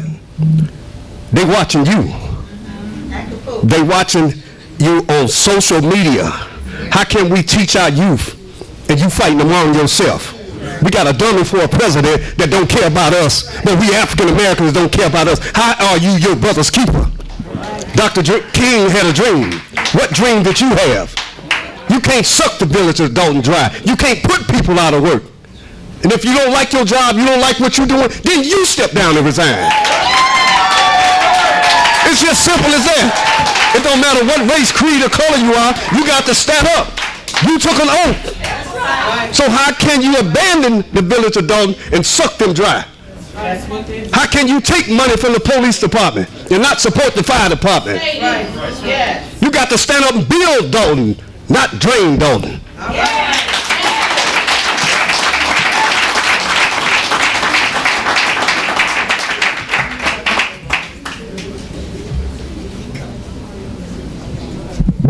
Greatest of evenings, everyone. My name is Mario Reed, and I am an attorney with the Honorable Karen A. Yarborough, Cook County Recorder of Deeds Office. I had to take off my jacket because I'm not here on behalf of the Recorder's Office, but I am here on behalf of all of the residents of Dalton. So, as full disclosure, I am a resident of South Holland. However, I spend a ton of time in Dalton, and it is because I love the village of Dalton. Most importantly, I love the residents, but I also do love Mayor Rogers. I love Mayor Rogers' staff, and most specifically, I love the fact that Mayor Rogers and Mayor Rogers' staff loves the residents of Dalton. Yes. I travel all over Cook County, and for those of you who don't know, Cook County is larger than the state of Rhode Island in terms of geographical space. So that's how much terrain I cover. On any given day, I'm in Streamwood and then here in Dalton doing the work of the village of Dalton. I want to tell you about something that happened with Cook County recently. For those of you who do not know, the Recorder of Deeds Office was consolidated because of a referendum that was put onto the ballot by a Cook County Commissioner, Commissioner Fritchie. Commissioner Fritchie did this as a political move because his goal was to consolidate power amongst some of the elected officials.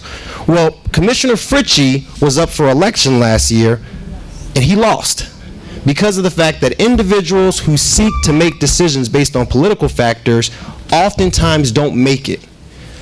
The Cook County Recorder of Deeds office does tremendous work that helps lots of people, including residents in Dalton. Had Commissioner Fritchie had his way, we would no longer be around and that work would not be done. It is a cautionary tale of what could potentially happen. When individuals who do the frontline work, such as the mayor's staff, are cut, the only people who lose are the residents. That's it. Only people who lose are the residents. Recently, on this past Saturday, I do believe, I was invited out by Ashad to come and perform a free workshop. I did not get paid. Ashad did not get paid for working on a Saturday. Neither did Ed, neither did anyone who was here.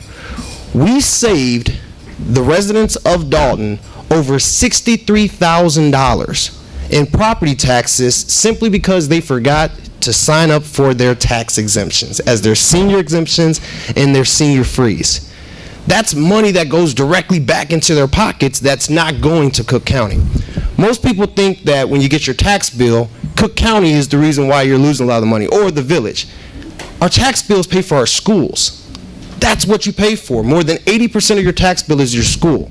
So when your taxes are high, it's not because of the mayor's staff, it's not because, even really realistically, your trustees. It's because of our schools, and we have to fund those. By cutting frontline staff, the only people who are losing are you. If by chance that's to happen, my recommendation is that anyone who voted for it should be treated the same way Commissioner Fritchie was. And not reelected. Thank you for that time, and have a great one.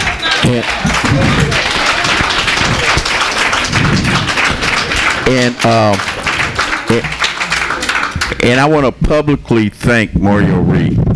Mario Reed has been to several of our Coffee with the Mayors. I received a list of those seniors that had not applied for their exemption. How many was on the list, Ashad?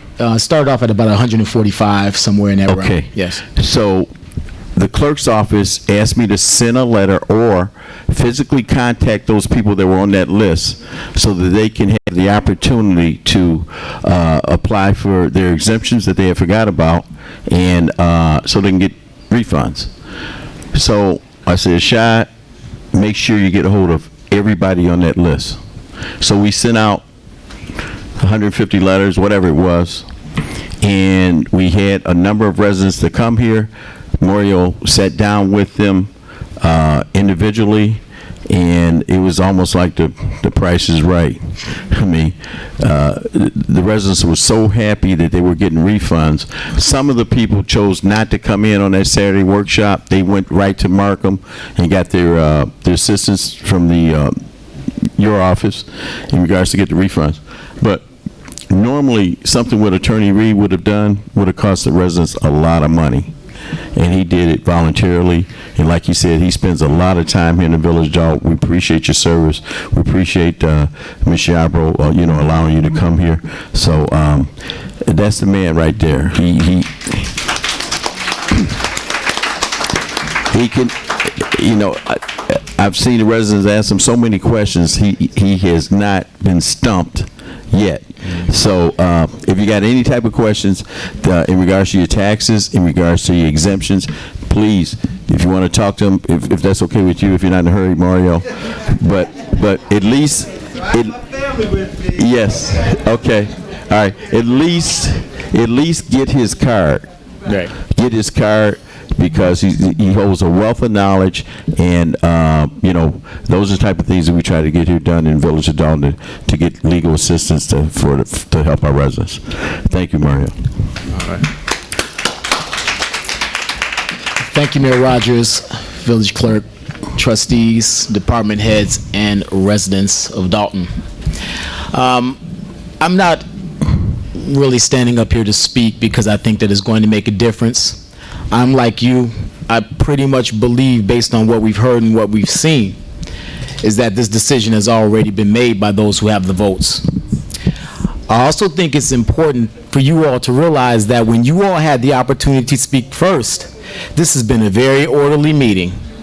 Only a few people went a little bit over the 3.5-minute mark, but everyone got a chance to express themselves, and you've gotten the opportunity to hear everything that needed to be said. A lot has been said, and I don't pretend to know what is in anyone else's mind or in anyone else's heart. You never really know the motives of anybody for why they're doing something or the reason that they're doing something, so I don't try to judge people based on that. But I can tell you my opinion and what I feel and what I believe. And so I'm going to give a brief testimony based on something I can say about Trustee Muhammad that has affected me and Edward in a way that none of you will ever understand. I can tell when it changed with Trustee Muhammad and me. It was when he decided that he wanted to challenge Mayor Rogers for the position of mayor of the Village of Dalton.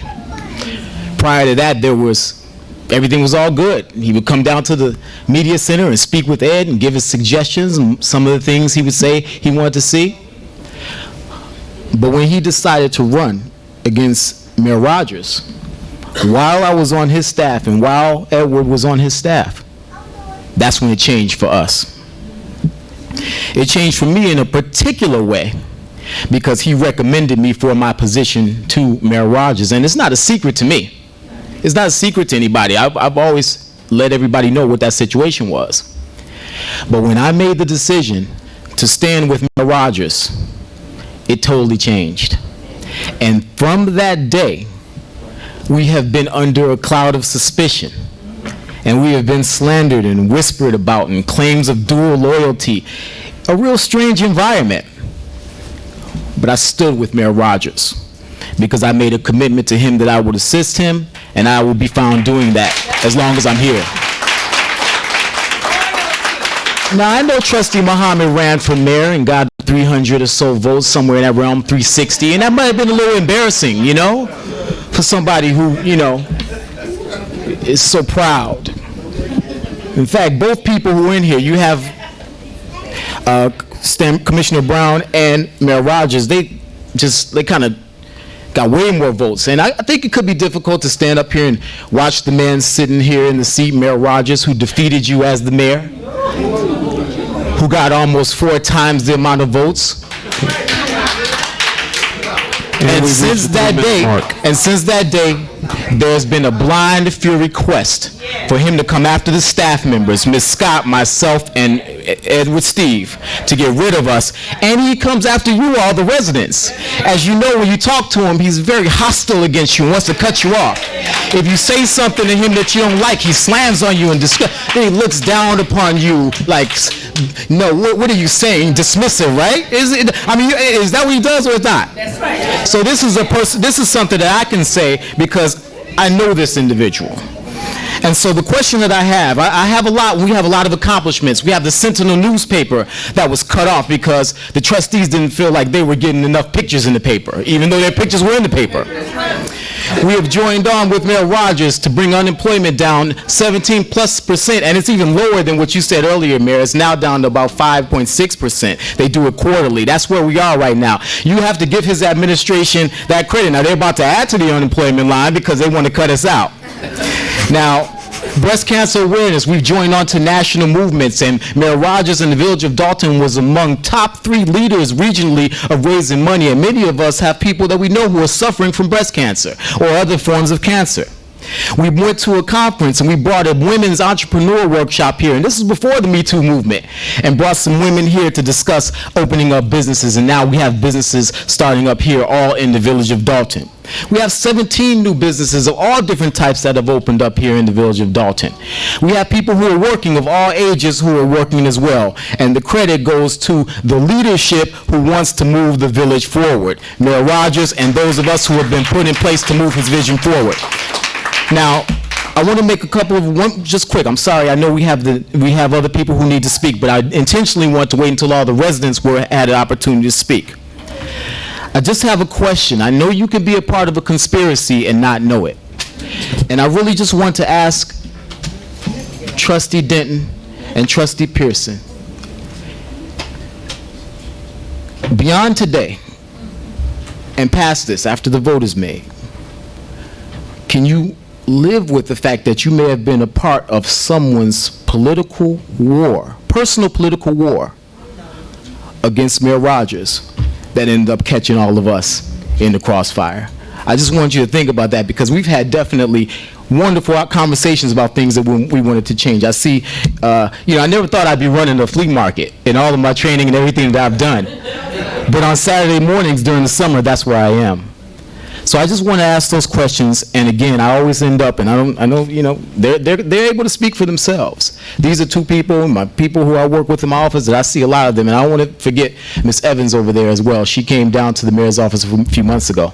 But I just want you to know, these are the things that I want you to think about as this discussion is being made. It might not change anything, but just keep it in context. Thank you.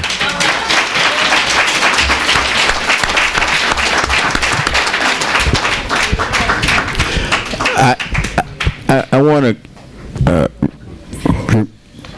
remark on what Ashad Trish just said. Trustee Mohammed brought Ashad Trish and Ed Steve to come and help me here in the village. Now, they belong to the Nation of Islam, and after Trustee Mohammed decided to run against me for mayor, and so many people said, get rid of them, mayor. Get rid of them. They align with him. They align with his religion. Get rid of them. And, they were doing such a fantastic job, and I had so many sleepless nights because of trying to make a decision, should I get rid of them? And I brought them in individually. I brought them in together, and I told them exactly what was going on. I was getting phone calls from people. Mayor, hey, they're going to stab you in the back too. Get rid of them, Mayor. And then what I thought about after speaking with them and seeing what they had done in the past and with me currently, and I thought about their families. I thought about, now, should I give them a shot to stab me in the back? Or should I fire him when Ed was telling me he was moving here? He had a new baby. And Ashad had, spent so many hours, both of them had spent so many hours here from their families.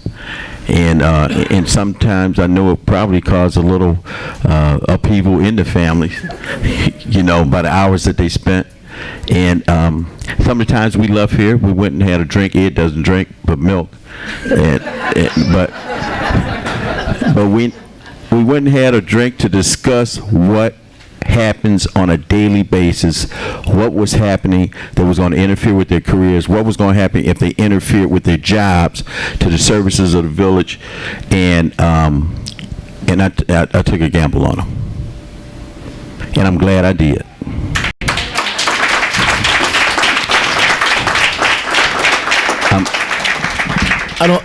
We won't stab you in the back. We got your back. Right. Thank you. Thank you. Thank you. So, and just as Ashad said, there was some doubt, that I had some reservations in regards to dual loyalty. And, I think that the definition of loyalty is to one person or one thing.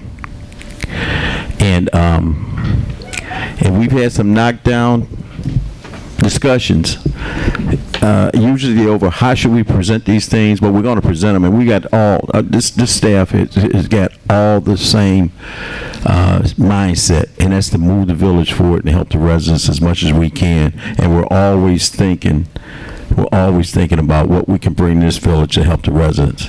And just as Ashad mentioned, it's not one iota of what he said today what we try to bring here to the residents. So at any rate, it looks like, does anybody want to address the board before we go into this budget? Okay, Ed, you have the portion of play. I want all of you to direct your attention to this slide presentation that we have here. But one thing I want to mention is that I've had plenty of discussion in regards to our village attorney in regards to what will happen when they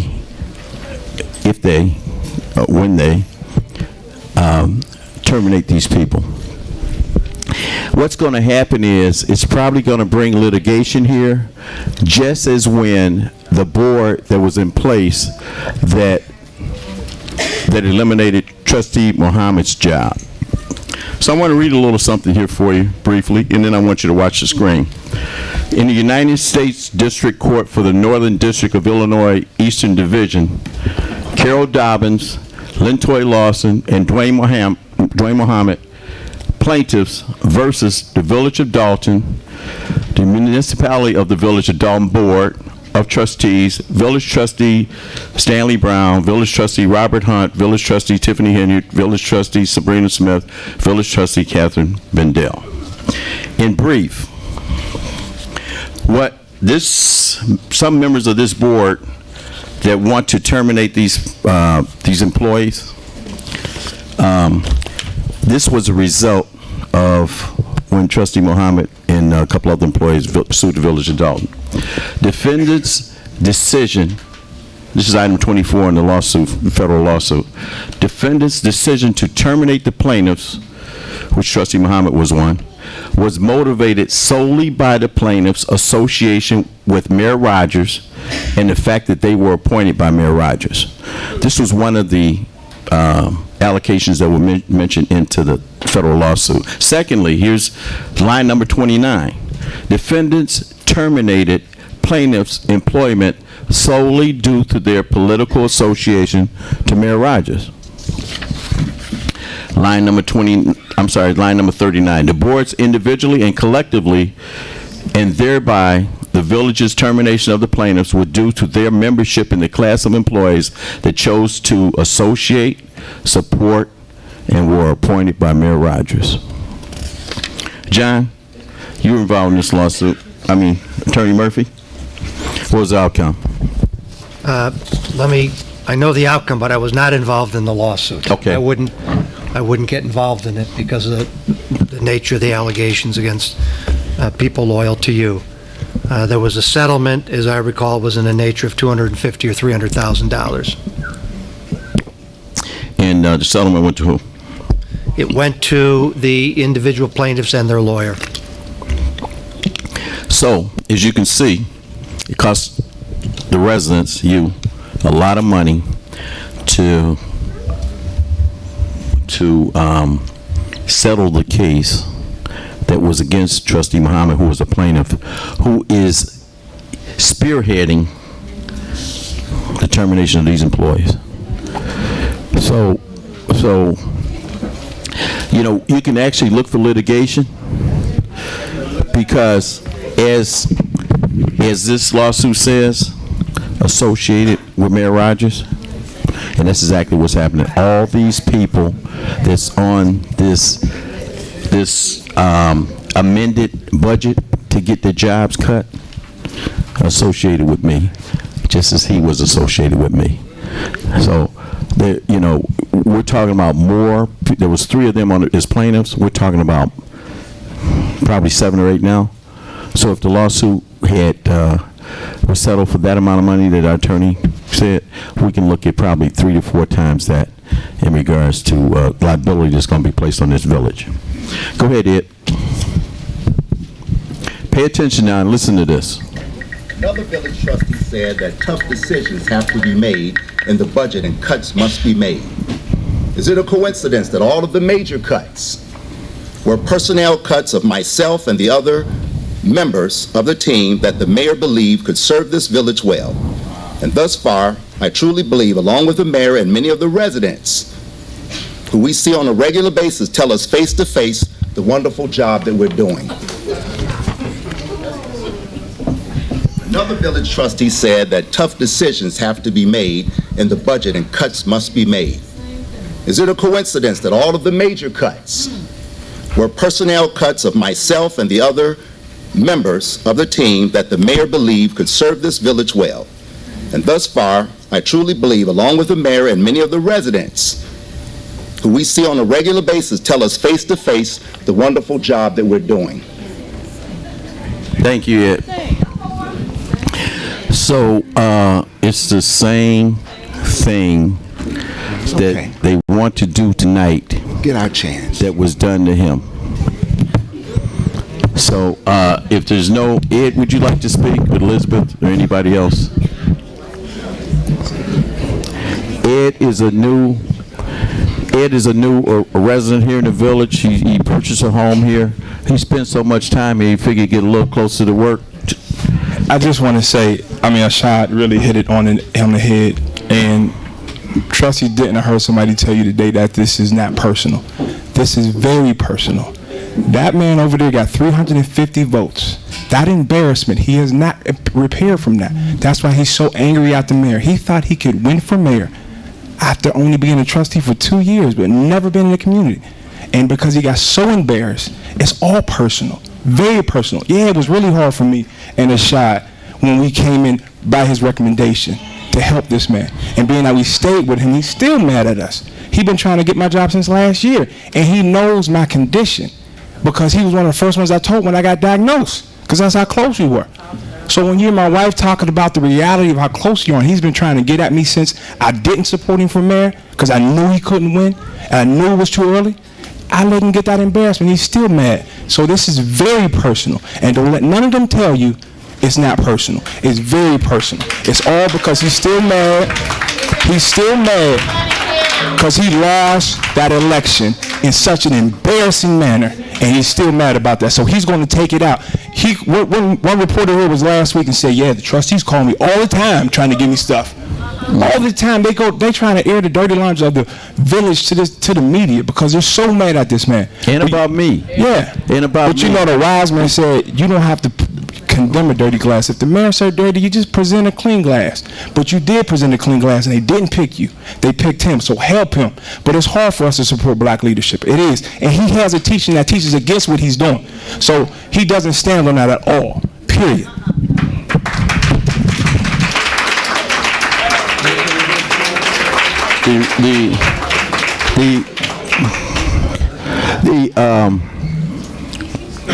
I met with a reporter, just as Ed said, and he said, Mayor, they always call me about you. The mayor's doing this, the mayor's doing that. Come on, take a ride with me. We're going to show you the mayor's property. They all call me mayor. And so I said, you know what? I don't know why they calling you about me. I don't know why they put fake news in these newspapers and pay for it, you know, about me, because at least I'm good for 2.5 more years. And they're up next year. They need to be branding themselves as trying to hurt instead of hurting me. But as I said before, I was elected. So many times I think about quitting, but then if I quit, they win. You know? I was elected to serve, and I'm going to serve my term out.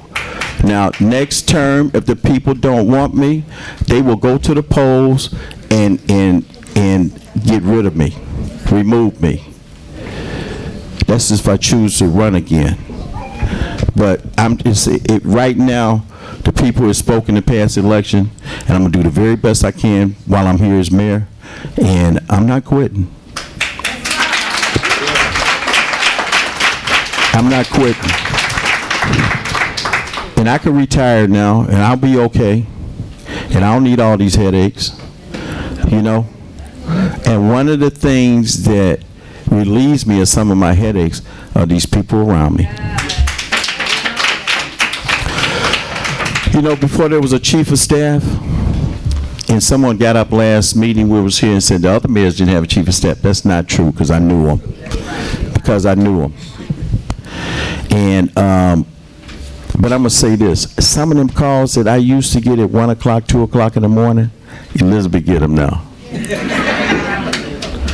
And that's true. You know, and as I mentioned before, Elizabeth asked me what the definition was of a job. What's the definition of chief of staff? It's everything. It's everything. And she has done everything. And she had made sure that the other department heads she's interacted with, and make sure that the end result is what we need to have. You know, now I want to talk about almost harassment of our director of finance. You know, for someone to meet with our director of finance at a moment's notice all the time and insinuate that her numbers are wrong is crazy. Now, you know who need to be the finance director here? Is that man right there, that trustee right there. 15 years or more in the banking industry.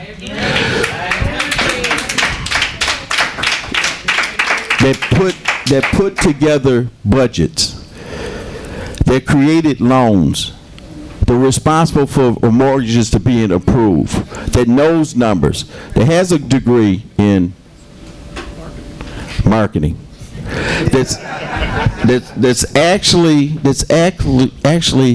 over the budget and the accounting of healthcare consortium. The man that deals with numbers every day. And even,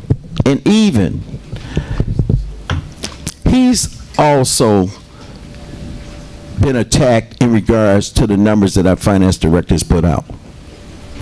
Now, we got two people that deal with numbers all the time, but we got somebody that don't deal with numbers all the time over our finance. It's a finance chair. And the budget that was put out 10 days prior to us supposedly voting on it has been attacked and said those numbers are wrong. Now, I'm going to tell you who I'm betting on. And it's not the finance chairman. It's our director of finance. And this trustee sitting right here that has collaborated with her, has went over the numbers and said that the numbers are real. But now we're getting ready to hear a budget that's going to be presented to us that going to cut all these people out to give you services, and a budget that is really not true. Now, Trustee House, you just presented us with a memo. I'd like you to read it. If I can, I want to say a couple of things. I think we did have, Trustee Muhammad and myself did have, and I wouldn't characterize it as an attack. I think we had a minimal disagreement of our position. Having said that, I put together a memo in review of the addendum. I'm not big on reading the words, and after hearing everything, I think everybody can read for themselves. The major thing to summarize the memo, though, is our finance chair, our finance director, Ms. Yvonne Redmond, eats, breathes, sleeps this daily, more than 50 hours a week. She's been committed, just as committed as everybody else here that's been acknowledged to our community and make it. And that finance director says, we have a way to make it without these cuts. And that's the person that I'm asking my counterparts on this board to listen to follow that direction. Any other advice other than that, I think, is irrational, and we need to sit down and come up with another solution. Having said that, more importantly, I think that I want to thank those who potentially may be lined out of the budget for the hard work that you do, the hard work you've been doing, and even wanting to keep this job right now. Because I think it's really, really difficult, and it speaks more to the caliber of employees that we do have, and without them, what kind of employees we will get to replace hardworking people. Nobody will want to come here if they see that this is the way that we treat our employees, and I just think that and more than that, I think the residents, it was important that you guys got opportunity to speak first, because the speaking first lets us know, and as several of you pointed out, you pay our salaries, we are here to you. So I think the easiest way to do it, because all the numbers on this paper just say that we can make it, but we can go old-fashioned and just say, by a show of hands, who thinks that we should keep the people employed in the village of Dalton? Please stand up, give these people a round of applause, and let the board know we are here And we want your voices heard.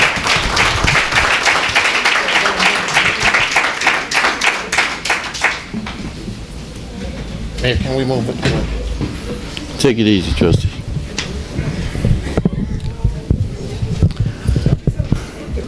Are you done, Trustee House?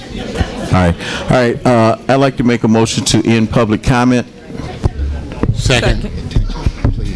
I'm not making a motion, I'm sorry. I motion that we conclude citizens' address. Okay. And it's been seconded by Trustee Pearson. Roll call. To conclude citizens' address, Trustee Muhammad. Aye. Trustee Stubbs. Aye. Trustee House. Aye. Trustee Denton. Aye. Trustee Pearson. Aye. Trustee Henry. Aye. May I move to amend the 2019 budget and appropriation ordinance as follows? Second. As follows. Just got to read through it. Okay, it's been motioned to amend, and are we talking about what was presented to us today? Yes, I'd like to read the amendments out. Okay, it's been motioned, and is there a second? Trustee Stubbs. Trustee Stubbs seconded. Okay, roll call. Trustee Muhammad. Aye. Trustee Stubbs. Aye. Trustee House. Is this on the whole, there's no discussion on this? This is a motion to amend the The motion to do the to amend the budget. Do we need a motion? We don't need a motion. I just like to Well, read a motion precedes discussion. No, What? I mean, No, this is- motions to do the amendment. Wait a minute. Wait, let's back up. You're right. As I recall, we don't even have a motion to approve the budget. Right. So there has to be a motion to approve the budget and then a motion to amend the budget that No, was originally I presented. would like to just read the appropriation amendments. for I the- would like to make a motion to approve the budget that Ms. Redmond had presented, the original budget. That would proceed. Second. Okay. The motion on the floor is to approve the budget that was provided by our... I move to amend the 2019 Hold on. budget. Hold on a minute. Take it easy. Take it easy. You'll be in order. And there's Mayor Pearson. No, we don't. So, okay.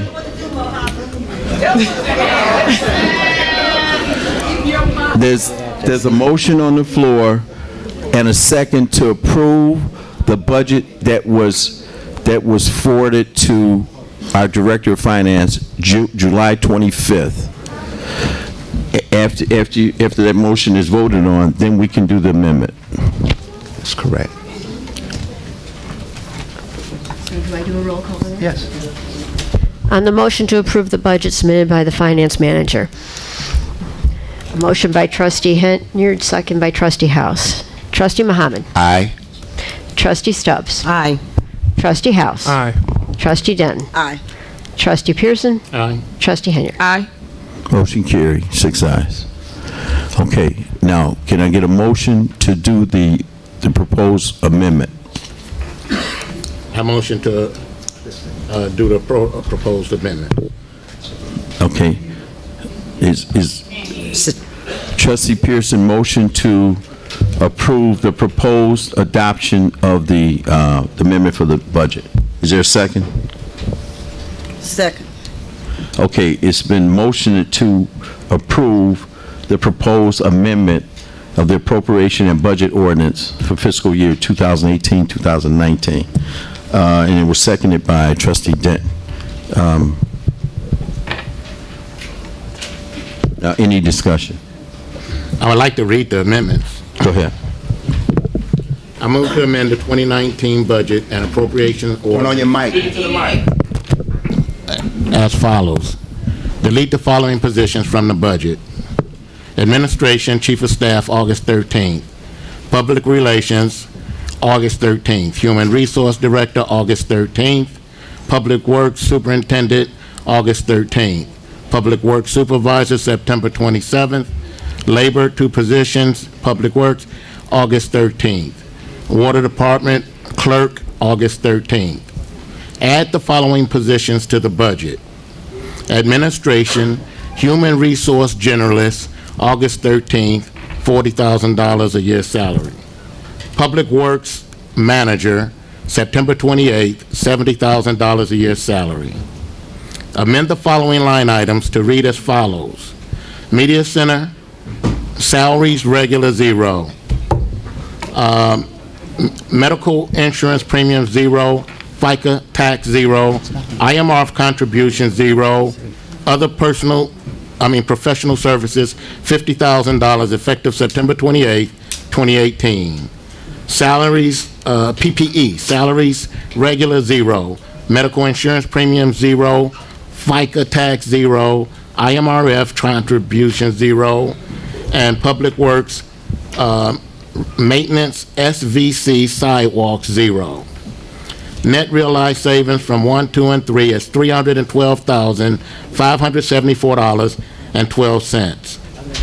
Reduced by 9% across the board, totaling $545,635 of the non-personnel costs for the general fund departments, administration, media, village clerk, finance, public works, PPE, permits, housing, to be assigned to each department as a percentage of the total for all of those departments. There is no reduction to police and fire departments. I'd like to second that motion. Wait, I'm not finished. Oh, you're not finished. I'm sorry. Reduced by $20,643,000 of the personnel cost of the general funds, administration, media, village clerk, finance, public works, PPE, permits, and housing, to be assigned to each department as a percentage of the total of all of those departments.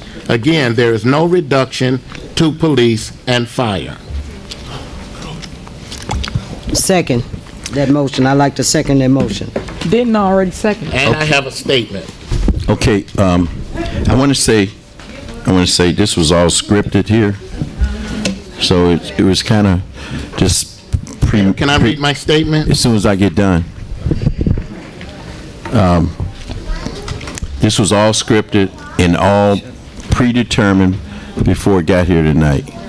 And if these 4 trustees vote on this, that means that there was some collaboration and probably a violation of the Open Meetings Act.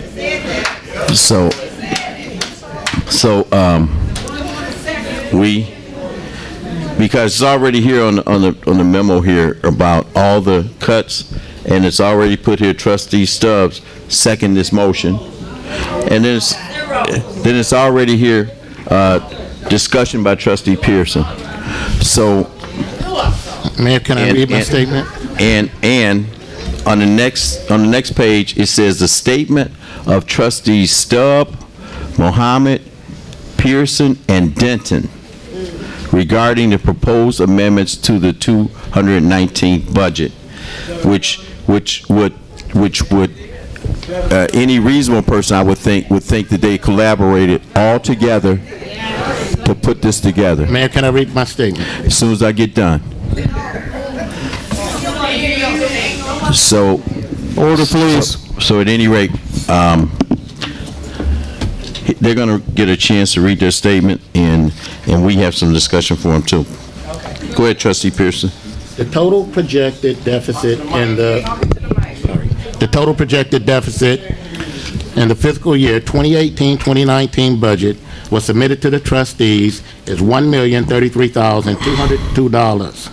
The proposed budget amendments enact cost savings to make up for the deficit so that the tax increase to the village residents would not be imposed.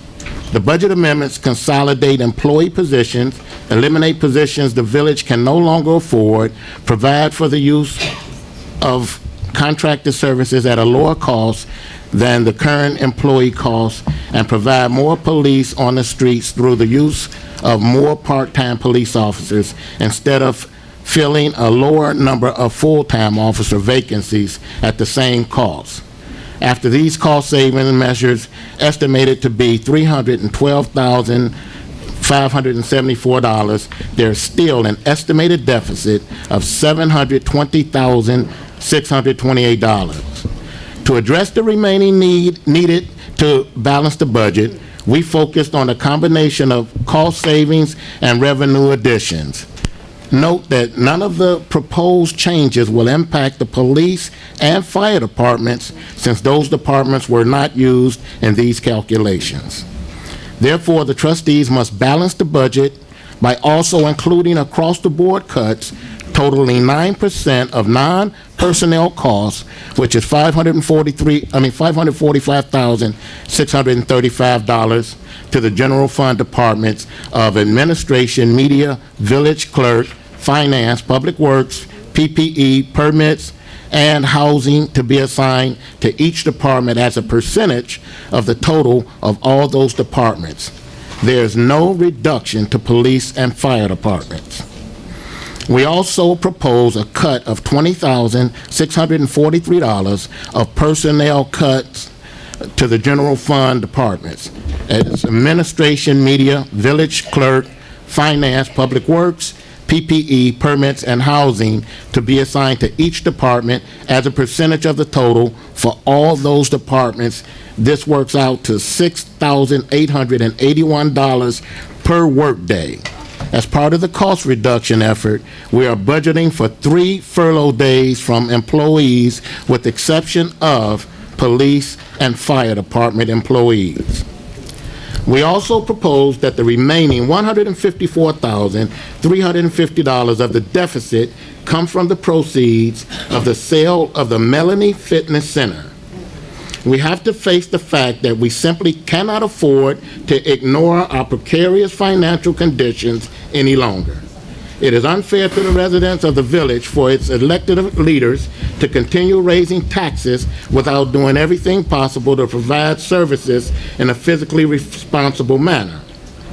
In prior years, rather than make tough decisions about spending, the village, without the consent of the current trustees, took money from the water fund that was supposed to be used to pay the city of Chicago for water purchases, and instead used it in its general fund expenses, including adding the staff the village cannot afford.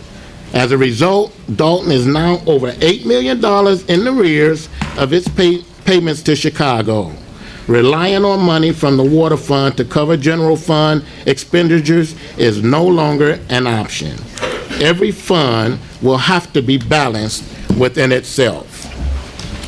The budget amendments offered today reflect the reality of our current fiscal situation and our resolve to have a true balanced budget without increasing your property taxes.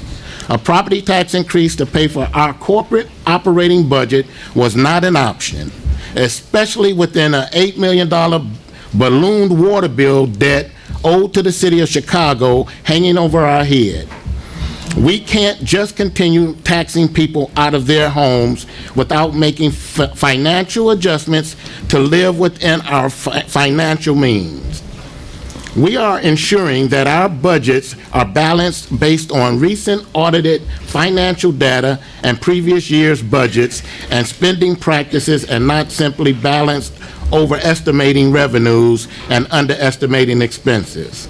This will result in more accurate budget forecasting, allowing Dalton to stabilize its finances and plan for long-term growth. It will also provide confidence to our financial institutions and those seeking to invest in our village, creating job opportunities and growth for the village.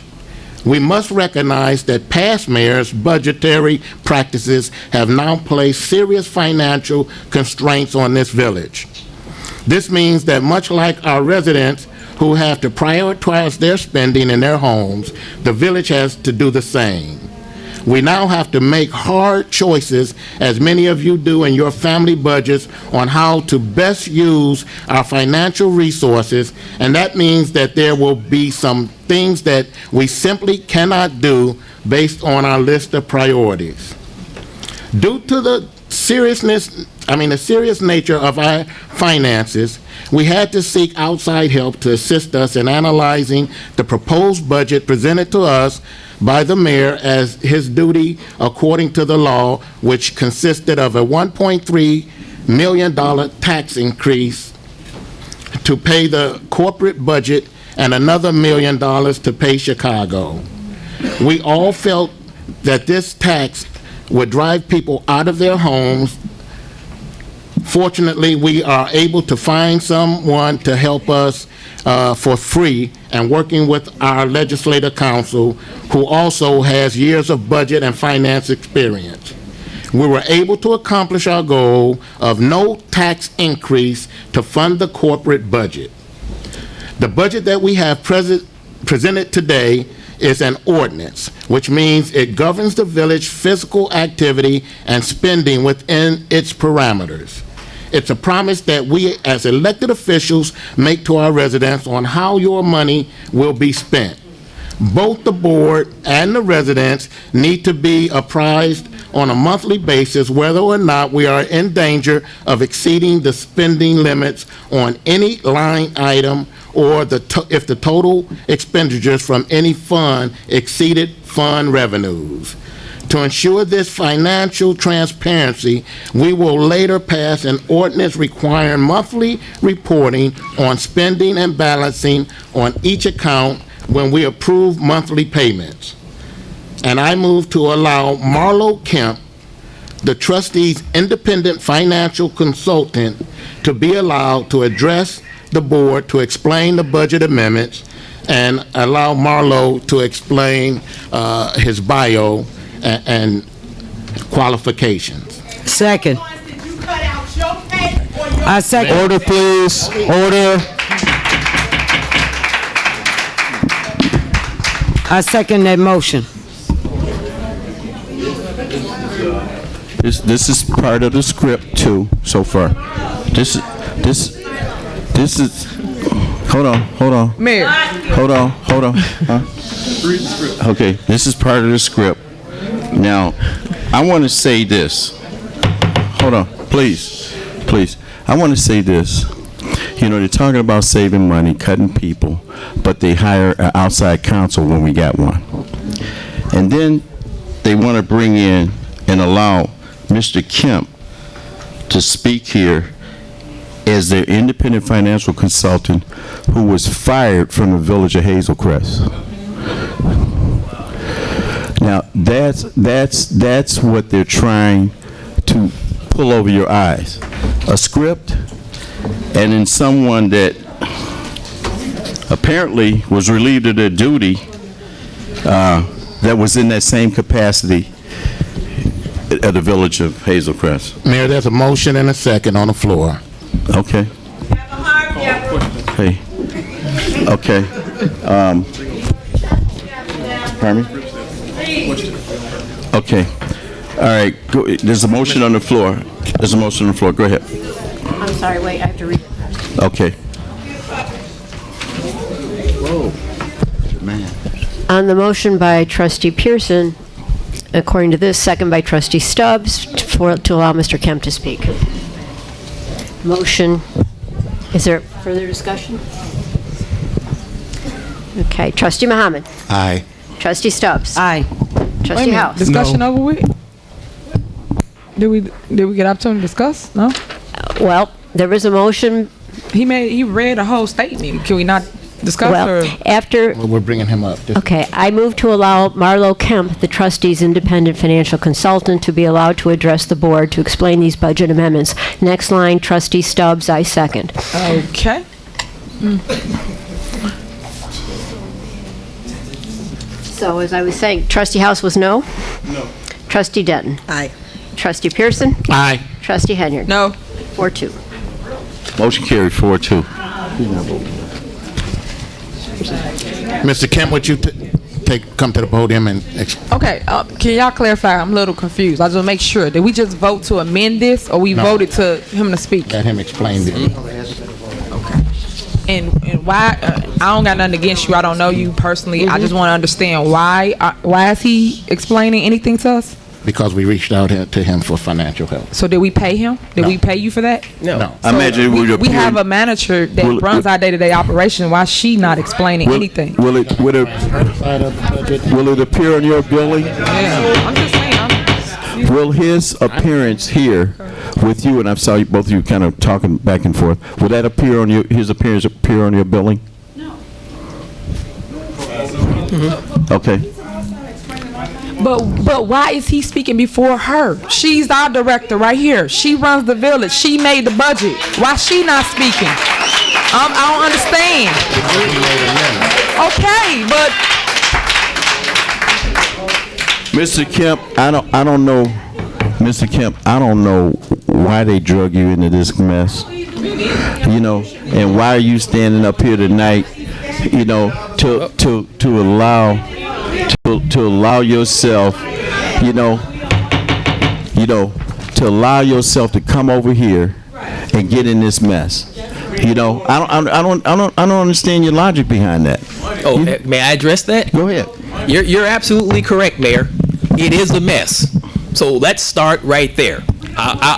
Let's say this. Mr. Kemp, before, if I may ask. Yes. Prior to your analysis, have you had any communication with our finance manager about what's going on in her assessments? No, I did not. I had what I had. Hold on. Mayor, would you please What I did have. So here's what you have. Thank you. If I may. What I did have. Hold on. So. Okay. Let's have order in this room. Order. Or you'll be asked to get removed from the board meeting. Order. Now, what I did do, thank you, what I did do was take a look at the stuff that was provided, not only last year's budget, not only this year's budget, but also last year's budget and last year's actuals, 2017's budget, 2017's actual, 2016's budget, and 2016's actual. I'll just point this out as an example. In this budget, you all have expenses of $400,000 for police overtime. Last year, you had $675,000 in actual expenses in police overtime, which means already you're starting out $275,000 behind the eight ball in underestimation of expenses. In 2016, you had $649,000 worth of police overtime, and you also budgeted $400,000. So all I'm saying is, when I was looking at the budget that was provided, I'm saying, are these numbers accurate so that you won't have to go to the taxpayer in the middle of the year and say, guess what? We don't have enough money.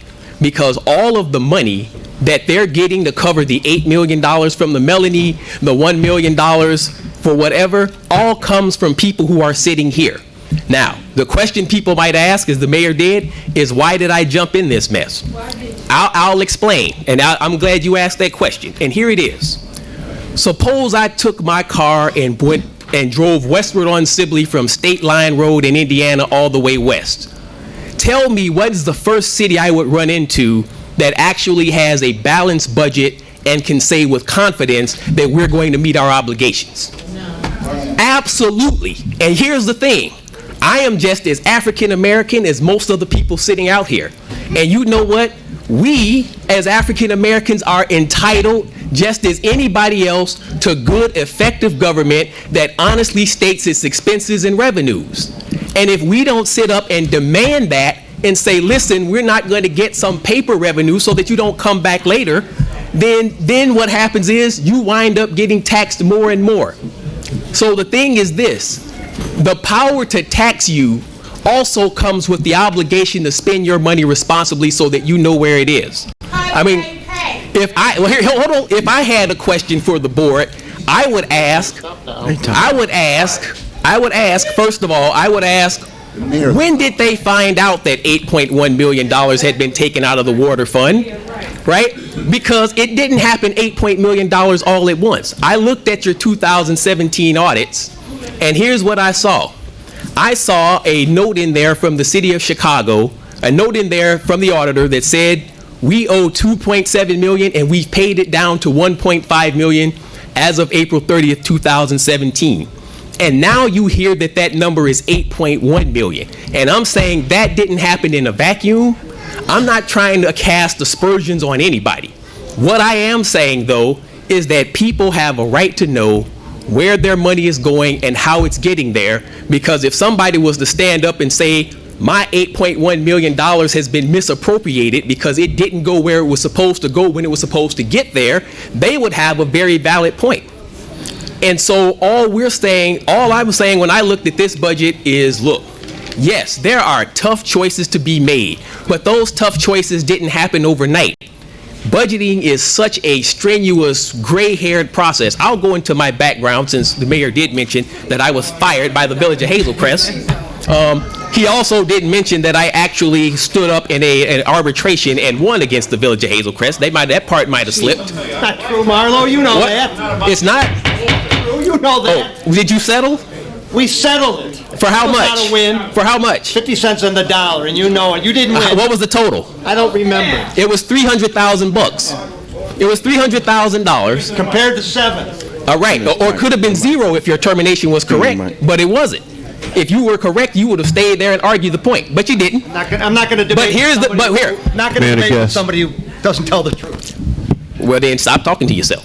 Now, wait. Let's move on to this. But here's the point. Now we're not going to trade insults back and forth. But This is the type of respect that has been displayed not only by the trustees, but now somebody else that they want to present to you as their financial consultant. No, but no. No. So Mayor. now let me finish. Mayor. Mayor. Thank you. Okay, no, he can sit down now. No, finish. You can have the real person come up here. We need to talk to. Here's the thing. When I looked at the budget, you had at least $300,000. No one's listening. Run the meeting. No, here I would love to. Is that what you said? Mayor. That's what you said? What did he say? He said, "Fuck me." That's what he said. Oh, see. Here we go. That's what he said. Thank you, Mr. Kemp. You can sit down now. The chair. Thank you, Mr. Kemp. Kemp was not finished. Thank you, Mr. Kemp. You can sit down now. We're not done, Have a seat. We're not done. Have a seat, Mr. Kemp. Have a seat, Mr. Kemp. Have a seat, Mr. Kemp. Attorney. Mr. Kemp, Have a seat, Mr. Kemp. Mr. Kemp, Mr. Kemp finished. the president of the board has asked you to step down. Mr. Kemp, the president of the board has asked you to step down.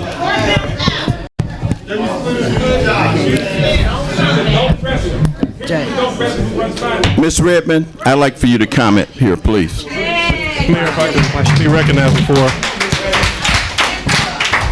Mayor, can I be recognized before Ms. Redmond? Ms. Redmond, I'd like to recognize Trustee House. So, in Mr. Kemp's report, there was absolutely some maybe overestimations on overtime. What he neglected, now I will go to the memo that was prepared, are the line items that were underestimated in terms of revenue that were not taken in consideration.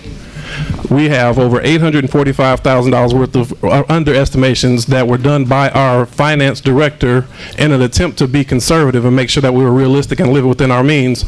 That was not considered. Also, in the projections in terms of salary cuts, you did not take into consideration that we're going to be 6 months into the year before any of these cuts take place. So your $305, I'm really not interested in your words. Your $305,000 that you're talking about is going to be about $150. After our litigation, we're going to be in the hole again, and we're going to be without service for the community and the residents. This is not the person that I think we should take the advice from. I will say again, we should go to the person. You didn't even have the consideration to call our finance manager and have this conversation with her. If she won't say it, she should be insulted. Most of the board should, and I see the residents are. I'll say, having said that, Ms. Redmond, please, I'm sorry for interrupting your presentation. No problem, trustee. It is my professional opinion that we do not have to do layouts. We do not. The budget that I presented, shows a deficit of $218,000. Start again, please. It is my professional opinion that we do not have to do these layouts. The budget that I have presented to the board, the numbers have not changed. We're showing a deficit of $218,000. That number has been reduced. When we initially started the budget process, it was nearly $2 million deficit. I have worked with Trustee House. We have gone through these numbers. I can justify my numbers. And in fact, I did have on one of these line items that we can do a bond. I have been working with our bond attorney. On the budget, we have a line item for $900,000. I did get an email from him today. We do have a buyer for the bond if the board wishes to proceed, and he can get us $1.3 million. That will solve the deficit, and that will actually put us Okay, Mayor, can I be recognized, please? Mayor, can I be recognized, please? Go ahead, Trustee. Okay, if we could turn Ms. Redmond to the lines that we discussed, line 318 of other taxes, there's an assumption that increased collections were overestimated by $20,000. And this sheet, of course, you have and Trustee House has also, and I know you were going to get back to me on this particular sheet that we will make public. But could you respond to each one of these line items? And I would also like the input of counsel on this also. So if we could start with line 318. And for those who have a budget, they can look at it. It's other taxes, and the assumption was the increased collections, and we say that they were overestimated by $20,000. Could you respond to that, please? Absolutely. This line item was not overestimated. This line item includes the newly imposed ordinance that we now charge a 2% liquor tax. Okay, if I could give a microphone to Mr. Kemp, please. Mayor, as part of our legislative council. Mayor. Trustee. Mayor, he's part of our agenda. He's part of this budget process, Trustee. Mayor. Trustee. You don't know now, remember? Okay. Trustee, we're done with Mr. Kemp. Okay, Mayor. Okay, second line item, 321, line on rental. Mayor, could we get control? I can't hear myself. Don't tell me to get Rental control. license assumes increased collections overestimated by $80,000. Could we get an explanation on that, please? Yes, that line item, that amount was derived because at one point I was working with Denise Fields, and we were looking at increasing the fees for housing. If we are not going to move forward, that line item will potentially change. Well, as you know, the fees were not increased. Yeah, because y'all tabled it. The fees were not increased. Mayor, if I could be recognized. Go ahead, Trustee. Ms. Redmond, as you're reading the line items, can you also read our actuals for FY18 and your proposed budget for that fee, for that category? Absolutely. So I will go back to line item 318, which is other taxes. In fiscal year 17, the actual was $330.81. For this year, fiscal year 19, I am projecting $20,000. I will have to note that we collected $27,000 from September 17 to April 2018. So that $20,000 is in line with what we have collected since this tax was imposed. Okay, we can go to the next one, please. Line 322, vehicle licenses. It assumes an increased collection that's overestimated by $76,793.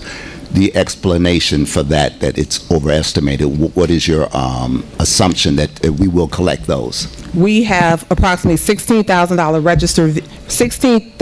registered vehicles in town.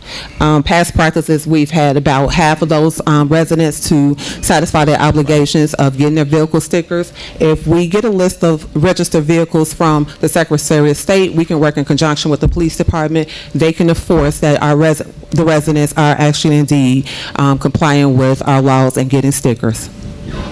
Okay, so it's based on an assumption that we're going to have the police department enforce it more along with whatever resources that they have. On the next line item, fire inspection fees, of course, you and I talked about this. I think you said something about 300 businesses, and we will have somebody specifically to do that out of the fire department. Is that correct? That is correct. Line item 0100332.5, fire inspection fees. Fiscal year 17, the actual was $9,400. Fiscal year 18, the actual was $6,670. I have a projection amount of $30,000. We have 300 businesses in town. They have an obligation to pay the annual license fee of $100. We do have an inspector that goes out. To date, from March to date, he has done approximately 129 inspections. And the number of businesses in the village of Dalton will be a total of what? How many to come? 300. There are 300 businesses that will Correct. be expected for the $100. Correct. That's where the $30,000 comes from. On the next line item, 337, liquor license. It assumes an increased collections, and we believe they're overestimated by $35K. Could you explain that? Which one is that? Okay, that is 337. liquor license? 337. Fiscal year 18, we budgeted 5,000. We actually collected $32,645. I estimated $40,000. We did have an increase in what we projected last year, so I am hoping that we will get an increase this year. It's only an less than $8,000 swing. Okay. Next one is 356 MCOA. It's an assumption of increased collections, and we believe that's overestimated by $173,000. What is your the justification for that number, that line item? 0100356 and 0100357 deals with our local debt and our collections. I work along with Mary Evans. We work in conjunction with Municipal Collections of America. We send files over to them to, when someone goes to, if they have not complied with, if they have not paid a ticket, satisfy any kind of tickets, judgments, or anything for the Village of Dalton, we turn those over to collections. We notice that we get the majority of the money when people go to file their taxes. So we receive a lot of monies in the months of January through April for taxes. So can you, since you have your budget before you, can you just show 2017, 18, and then of course the proposed 19?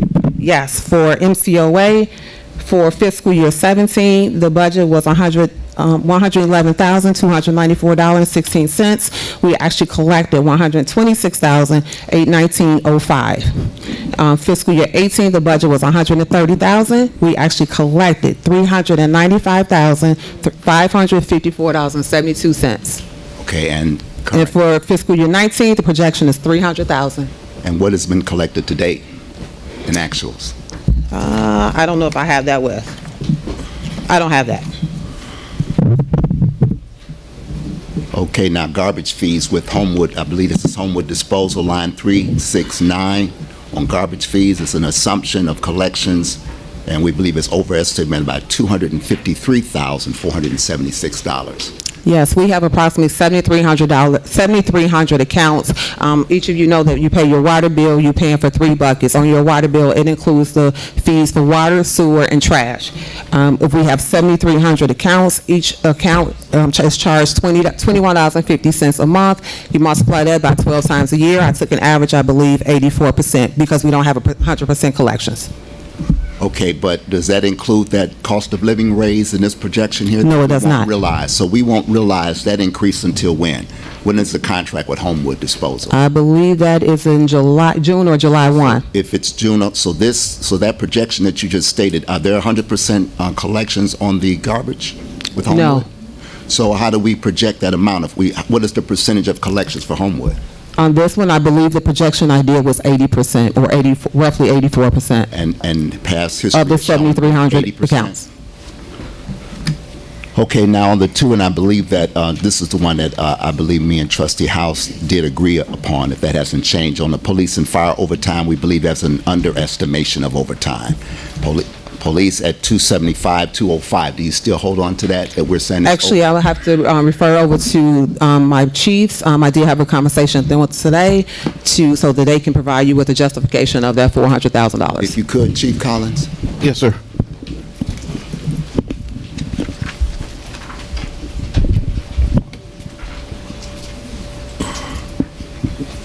Early on, when we were asked to start the budgeting process, we were also asked to cut and save as much money as we possibly could.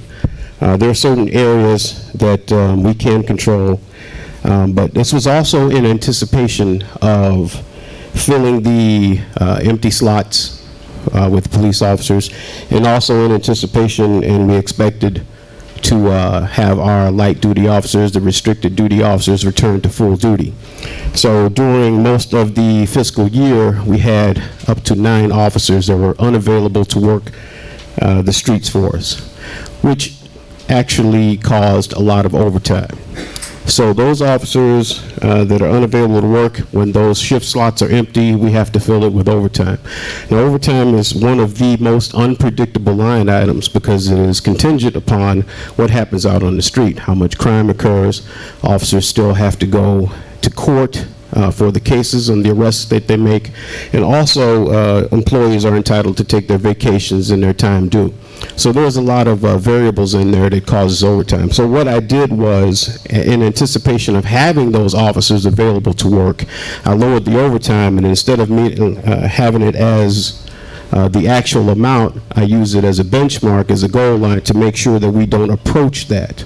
But that was early on in the budgeting process. But now that we have a better idea of where the finances stand for the village, we're unable to fill those slots. We're unable to hire new police officers. So that line item will be skewed. Okay, and skewed, and we would say that's why we're saying it's underestimated, and the skewing would go up then if that's the case as far as you are correct. Yes. All right, so that answers. Thank you, Chief. Yes, sir. And that would be the same for fire. I don't know if Chief Dyer can answer that, and I don't want to blindside you with this, so maybe you can respond to that, Chief. I didn't see that on her. I thought y'all had that on.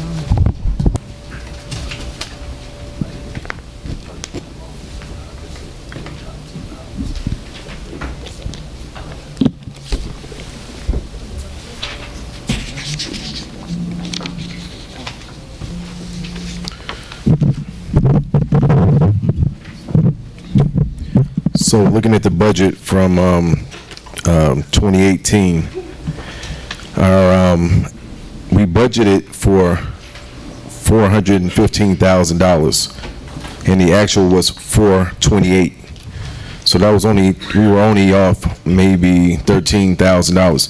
So when we looked ahead, like the chief said, we were trying to save anywhere we could. So what we did was, in the budget, we asked for another member. We thought we were going to get more members, so that's why we budgeted for 1.4 million or 1.5 million in the Manning, and we took it away from the budget, thinking that the overtime, thinking that if we had more manpower, we would go down in the budget. We also included the thought of collections. We're also starting to do some collections with 18-005.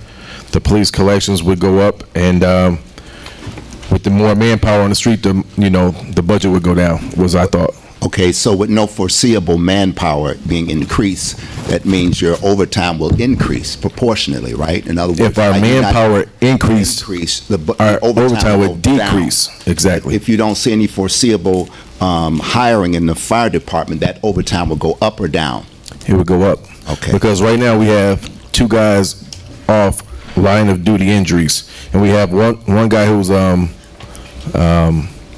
retiring, and he's taking sick leave from now until November. So we're down 3 guys right now, and we should be staffed at 24. We're already at 20, and now we're at 17.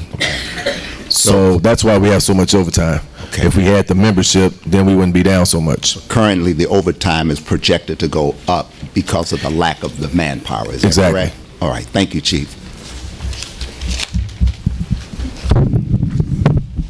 Okay, Ms. Redmond, since I still have you here, and the mayor's not allowing our council to represent us, I'll try to do it the best I can.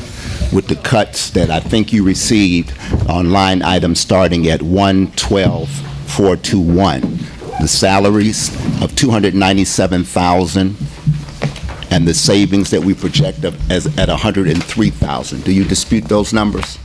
You have that sheet that I left with you, I think, a couple days ago. Well, I left in your email, and I think when you came back, you received it. It starts additional information regarding the budget amendments, breakdown of the budget cuts. I have it. Okay. Do you dispute the salaries on regular? You have without cuts, and you have the amended budget and the actual savings. Do you have that? Do you dispute those numbers? I honestly have not. I didn't take the proposed cuts and adjust my numbers at all. The numbers that I have given you includes all current staff. So I did not rerun the numbers with any potential cuts. So I can't confirm. So it wouldn't be fair to ask you these numbers because you haven't been able to go over. No. Okay, I wouldn't do that to you also. And I'm sorry it was misrepresented that you were being hassled or harassed, because that has never been our spirit. Anytime that me, yourself, and Trustee Houses have ever met, it's always been amicable, professional, never had a crossword ever in our meetings. So, since we cannot have our representative, Mayor,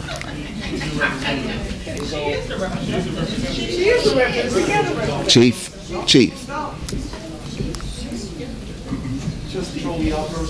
Trustee Muhammad, you know what? Mayor, I don't want to go back and forth. Let's get this budget done. This is a serious matter. This is not time for politicization of this budget. Let's go through this line item. That's why these people are here, to hear what's going. Let me just say this. You don't instruct the chief what to do, okay? You're not the mayor tonight. Go ahead, Ms. Redmond. I'm giving that I to had the trustees. floor, Mayor. Can I have the floor? Go ahead. Okay. Now, going back to page 1, point number 4, do you have that front sheet, correct? Everybody should have that. That's the one that the mayor distributed the last board meeting, the reduction of 9% across the board, totaling $545,000. Are those figures disputed? So I think I have something different from what you have. My point number 4 says... Well, it was 3.8%, the one you have, I believe, or Right. 4%. Right. Okay, so but you didn't get the new one from tonight? No. No, I have the one that was from Monday. Do we have one for her? And I didn't distribute anything last meeting. I don't know what you're talking about. Okay, so let me go over that with you, if I could, Ms. Redmond. The cuts as, I believe that Trustee Pearson read at the very beginning. If you see, they're broken up in categories 1, 2, 3, and 4 and 5. 4 and 5 talks about the no reductions in police, fire, and you see those two? Yes, I have it. Do you dispute any of those figures, or? I cannot because this is the first that I've actually Yes, seen. ma'am. I had the one from Monday. I appreciate it. I understand that. All right. Well, the other ones is pretty cut and dry. When we talk about administration with staff and those individuals, there are no dollar amounts on that, so the totals really come in on the following page of the savings, that where we have a disagreement on the budget as far as the deficit is concerned. And Mr. House, I'm sorry, Trustee House, if you want to chime in, I think you were trying to get in. On the salaries, that as I saw them, it reflected a 1-year cut of all salaries. We will be 6 months into the year by the time this can be implemented, because we're 4 months into the budget period now. The mayor will veto this, and then it will have to go up for override. By the time that process plays out, it will be 6 months in. So the cuts that we're talking about, and I'll use as an example, a $70,000 salary, we will only save $35,000 on that salary because we're 6 months in and we've already spent $35,000 on those salaries. When you total all of those up, I would say that the proposal of $300,000 saved will really be $150,000, and we will have lawsuits. So I guess we'll use the savings for that.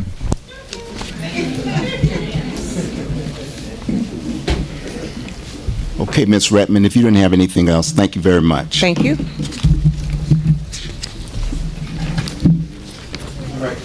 Take the vote. You know, Scott, I want you to make a comment here tonight. Scott is our a person that does everything in regards to maintaining the properties from A to Z. He has saved us probably at least a good $1 million in regards to things that we don't have to outsource to other companies. Like I said before, he's a previous home builder, and there's not much of anything that we've asked him to do to make repairs in this village, from air conditioning to roofs, you name it. Most of his time here has been spent at the Melody Fitness Center, maintaining the operation there at the Melody Fitness Center. So, Scott, I just want you to make a brief statement in regards to some of the things you've told me, and they're coming after you because you're associated with me.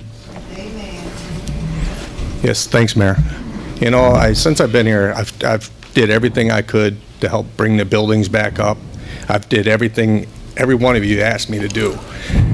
But one thing, Muhammad's coming after me not only because of you, but because that youth center over there, I told him I wouldn't touch it. He wanted me to double dip in that. He wanted me to start my company back up, collect a check from that, plus a check from here. Stubbs, I went down and worked on her roof, tarped it off. Pearson wanted me to do his bathrooms. I didn't do it. I worked at Denton's house.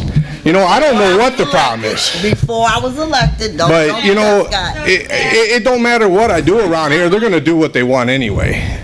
You know, I use my own truck, my own tools. I beat a brand new truck. I beat the hell out of it here.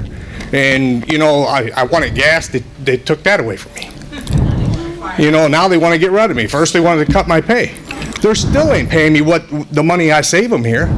But what do you think you guys are gonna pay contractors when I'm gone? Because every day there's something broke down. It's costing thousands and thousands of dollars to be fixed. And I get a measly, you know, $200 and some a day. And you guys, I'm saving you thousands. So do what you want. I mean, it don't matter. I'm at the mercy of you. But I guarantee one thing, I'm done with it. Scott gets called out all times of night. At 3 o'clock in the morning, I'm up on a roof fixing the heat for the fire department. You know, it don't matter. So this what I'm talking about is not loyalty. I'm talking about people that are concerned about getting things done.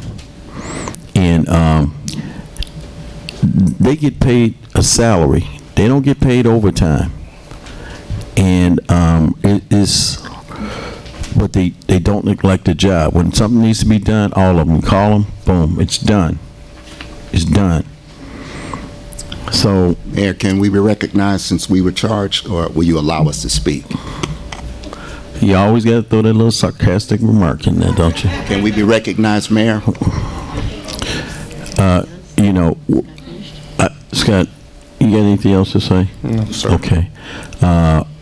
Everything's out right now. I don't think there's anything need to be said. Mayor, Anything can I further? be recognized? Did you hear what I need to just said? respond to a charge that was made, Mayor. Did you hear Can what I said? be Okay, no, you can't be recognized. I think there's been enough that has been said in regards to this budget. So, Mayor, you can get someone to come up and make a charge, and you don't allow a trustee to retort to the charge? I think we have Because now said. you open up litigation because the term double dipping was used. So you don't allow a trustee to speak up with a First Amendment right to respond to a charge? No. Okay, let it go on the record. I think there's been enough that's been said. You know, Trustee Muhammad, what you try to do is control everybody and control the meeting. You're not in charge. What I'd like to do, Mayor, You're is not in respond to a charge that's not true. You're politicizing this meeting, Mayor, by someone coming up with a charge that's not Trustee true, Muhammad. and You are don't not in allow the charge. trustee to respond, You are not Mayor. in charge, Trustee. Nobody's okay? asking to be in charge, Mayor. Someone wants to respond to a charge that's false. There's been enough said. He's allowed freedom of speech also. And so are the trustees and the residents. I'm a resident, and you he's have not. spoke. And you have spoke. Okay. I have not so spoken. You there's have been not allowed enough. me to respond. There's been enough You said have not allowed on me this to budget. respond to a charge There's that been was enough. made on public record. Hey, trustee, you're out of order right now. Okay. Your attorney can tell you that you're out of order right now. Okay. There's been enough said on this budget. Thank you, Scott. Just ask for a motion. There's a motion on the floor. Motion has been made and a second has been made. Yes, it says so right here. And what's the motion to The approve? motion is to approve the amendments. That to was the- read. Right, that was read by Trustee Pearson. Okay, there's a motion on the floor and a second. Okay, take the roll. For clarity, the motion is to eliminate the salaries, am I Yes. right? Okay. And everything else proposed. And everything else proposed in that amendment. Go ahead. Let's go with the roll. I just got one question, Mayor, if I may. Go ahead. How much is it for the Legislative Council, Ms. Redmond? Do you know how much? How many bills total? Do you know how much spent total for Legislative Council? Okay. We've got maybe 3 or 4 bills, but I don't know the total amount that we paid out. All right, thank you. So you talk about cuts, and they hire another attorney, and we have to pay that. But they didn't talk about any cuts of their own. So at any rate, the motion's on the floor. It's been seconded. Let's vote. On the motion, on the proposed amendments, Trustee Muhammad. Aye. Trustee Stubbs. Aye. Trustee House. No. Trustee Denton. Aye. Trustee Pearson. Aye. Trustee Henyard. No. 4-2. 4-2. I'm going to veto this budget.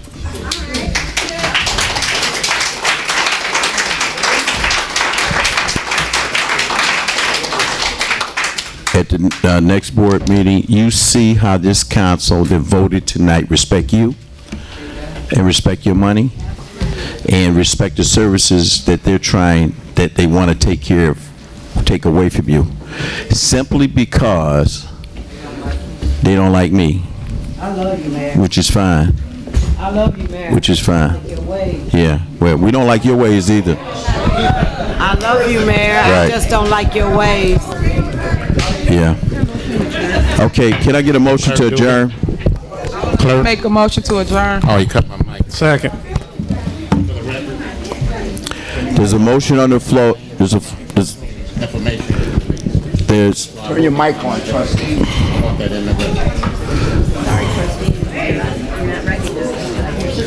there's a motion on the floor to adjourn. Roll call. Motion by trustee Henyard, second by, motion to adjourn by trustee Henyard, second by House. Yeah, second by House. All right, roll call. Trustee Muhammad? Aye. Trustee Stubbs? Aye. Trustee House? Aye. Trustee Denton? Aye. Trustee Pearson? Aye. Trustee Henyard? Aye. This meeting is adjourned.